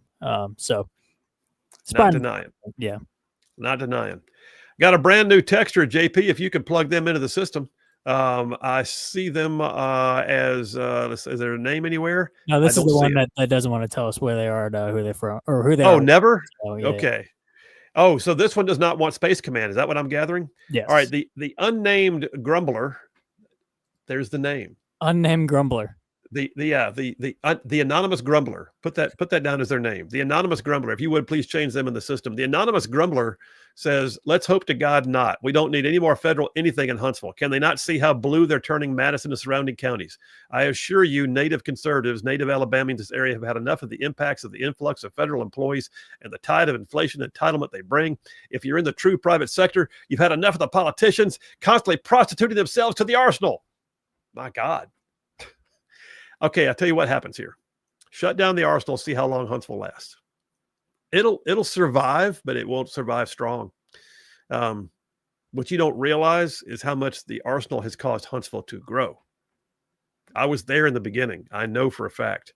My grandfather was the post commander at Redstone Arsenal like in 1970, 71. I've been in and out of Huntsville all my life, and that arsenal is a mainstay. Well, I just don't buy the fact that Huntsville's turning blue because of all these people coming in. Because in 2024, this past election, it was still pretty strong red. Like Madison County wasn't even purple. Like it was strong red still. So I don't think the influx of these folks is going to turn it blue, let alone purple. I mean, we may get slightly less red, but I think we'll still be pretty strong red. I would say. I agree, and I think it's also incumbent upon us to make sure that we keep our politics. It's not about who we bring in. Now, listen, I understand the pain of it. I understand the idea that we might go. I look at Austin, Texas. I get it, but if you really stop and think about it, it's because of the politics, not just because of the people. You gotta convince them of why not, and you can't just grumble at them and tell them they're not welcome, because they're coming. So go ahead and brace yourself.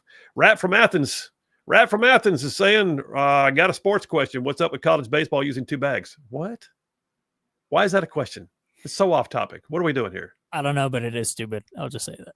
It's pretty They're dumb. using 2 bags for first base? Yeah, because they want to limit the collisions or the runner stepping on first baseman's foot, which I'll just say that never even happened past like Little League in my whole life of playing baseball. So it seems pretty stupid to me. But yeah, it's they're going with it.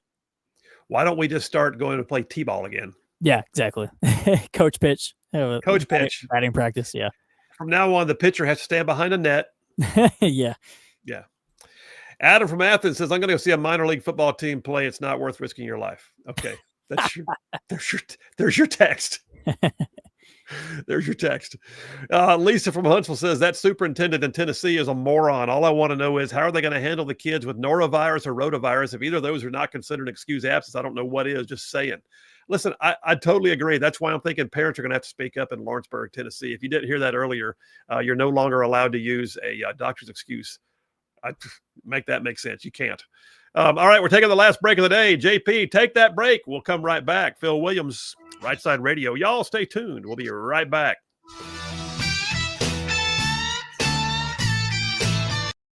So this is a turbulent time.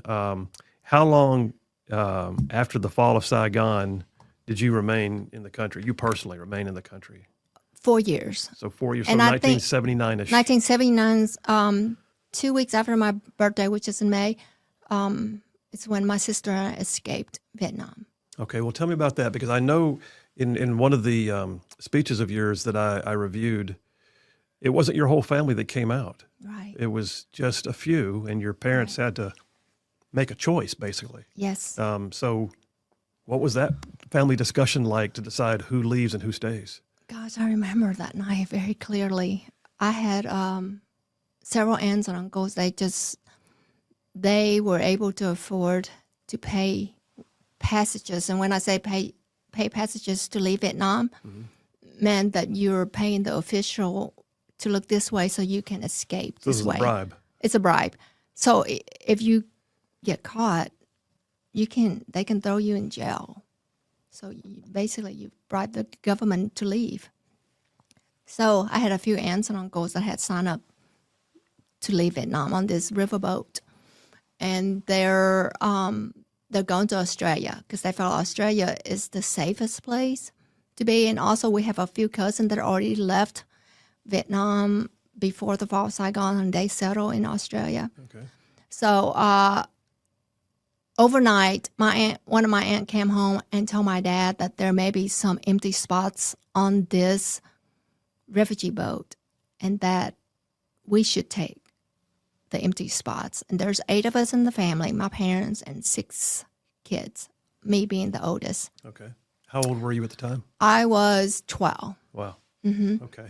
And basically, my parents have only a few hours to decide this.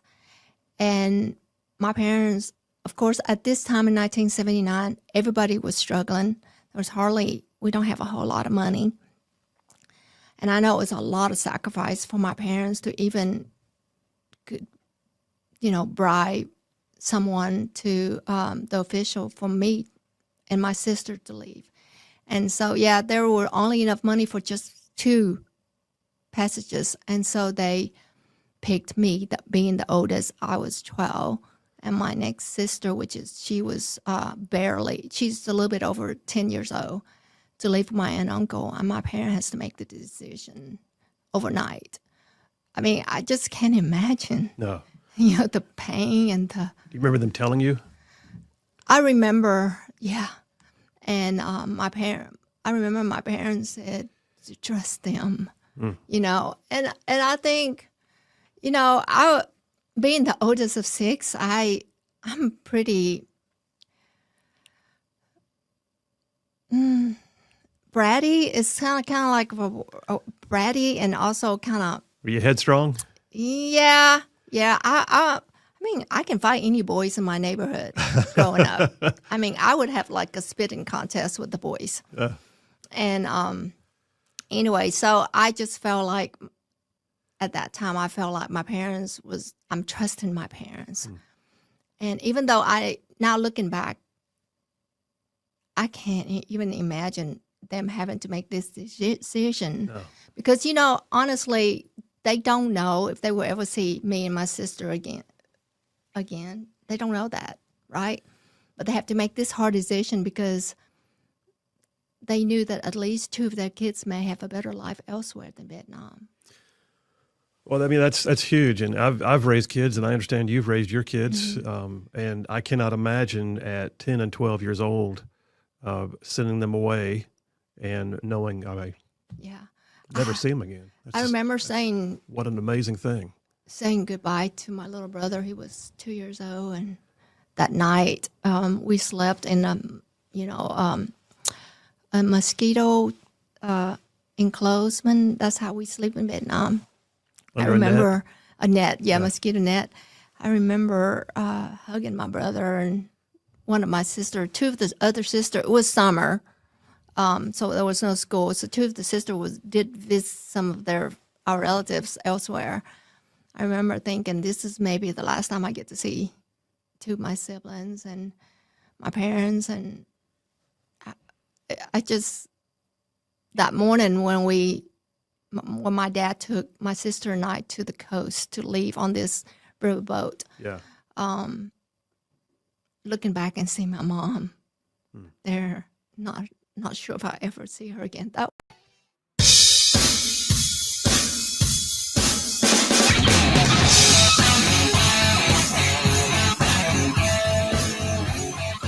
And we are back. Phil Williams, Rightside Radio. Solid conservative, just plain right. Making common sense like a superpower. Hey, I got to tell you real quick. So I'm going to an event tonight, but Bev and Madison just gave some clarity. Bev and Madison said Browns Ferry is closed at Burgreen. Okay, so if you're coming from County Line Road and you turn east onto Browns Ferry, you'll be okay. So that what I'm saying there is, for those of you who are going to the event at Movement Church tonight, I'm leaving from the secret Birdman lair where I'm remotely doing the show right now. I'm going to the Take Back Alabama Town Hall at Movement Church. It's being co-hosted by Moms for Liberty, Movement Church itself, and the New Federalist Alliance, Mark McEtherin's folks, and I'm going to be there as a moderator, and I'll be speaking also. But also, it's going to be an event that's also designed to help you get to know a guy named Jared Hudson, former Navy SEAL who is running for the U.S. Senate. Jared Hudson is an amazing guy. He's one of our podcasters at Rightside. He did the Liberty Minute podcast for us until he began his campaign. But I did a full-blown, long-form, hour-and-a-half podcast with him, our new Just Right podcast. He was the very first one we did before he even declared for office. You want to get to know Jared Hudson and you can't go to the town hall tonight, you can absolutely watch that podcast and get a real good picture of who the man is. He's an incredible guy. The event will also be live streamed tonight. JP, tell them where they can live stream the show. Well, you can find it on Phil's X, which is at Sen Phil Williams, SEN Phil Williams. You also go to his Facebook page where he's on there as Phil Williams as well. And then on our YouTube channel, Rightside Media's YouTube channel, we'll be live streaming it there as well. Yep. Thank you for that. The miracle of modern wizardry. So I got a bunch of text messages and I see several. I'll get one more and then I'll go to the phones. Karen from Hickson, Tennessee says, "Hello, Phil. My neighbors here in Hickson would love for you to just mention us once in a while. We love you all. We are all blessed Southerners." Karen from Hickson, shout out. Give me some applause for the folks in Hickson, Tennessee. There, JP. Thank you very much. Rightside Ruffians, all of them. Thank you, Karen. Appreciate you. All right, let me go to the phones right now because you know who's on. It's Jeff Rowe from Indiana. Hey, buddy, how are you? Just come out of the Kentucky chicken coop, and I didn't even see Colonel Sanders there. Are you already flying? I mean, are you that close to home? You're already through Kentucky? I wish I was that close to home. I still got 2 hours. Oh, okay. Yeah. Well, still, you usually you're calling in right about now and telling me you're just starting to slow down in Nashville. So that's a better sign, though. It wasn't bad today for some reason. I don't know. People must have stayed home, I guess. Who knows? Well, you're not going to argue, are you? No, never, ever. What do you think about all this stuff, man? I've talked about everything today. I've talked about things that make good common sense. I've talked about even everything like home fries stuff, like, government getting involved with water parks. What are your thoughts on all this? Well, government is not supposed to build all these things and everything, but they should do the infrastructure, give the tax breaks, and make it easy for business people to have these things that generate revenue for the city instead of sending revenue to basically to the dumpster, because that's what they did. It's ridiculous. It absolutely is. I mean, I look at, plus when you think about the fact that they had an example right down the road of how it didn't work, I guess they thought, we'll do it different. We'll do it better. We'll spend even more money and still not make anything on it. But they had one right down the road in Birmingham, Visionland, or Bessemer actually, that tanked. Kind of like communism, it'll work for us this time, won't it? Yeah, no doubt. Let's hope they don't find that out the hard way in New York City. Oh, well, I'm afraid they probably will. And like I say, we just need to build a wall around them when they do, and just keep them in there. Make Escape the asylum that it is. Escape from New York, Snake Plissken, the whole thing. That's right. All right, man. I got 30 seconds till the music plays. I'm sorry it was a short segment. I think I ran long in the last one, but we'll get you on again tomorrow, brother. Well, you have fun tonight, Phil. I'll do it. Wish you were there. Yeah, I do too. See you, bud. All right, see you, man. All right, you guys, listen, we say it all the time, but you are indeed an amazing audience. And I look to see some of you out there, hopefully tonight, at the event at Movement Church on Browns Ferry Road in Madison. Town Hall event, Take Back Alabama Town Hall, Moms for Liberty, Movement Church, and myself, and the folks from the New Federalist Alliance. Phil Williams, Rightside Radio. Y'all stay tuned. We'll see you tomorrow.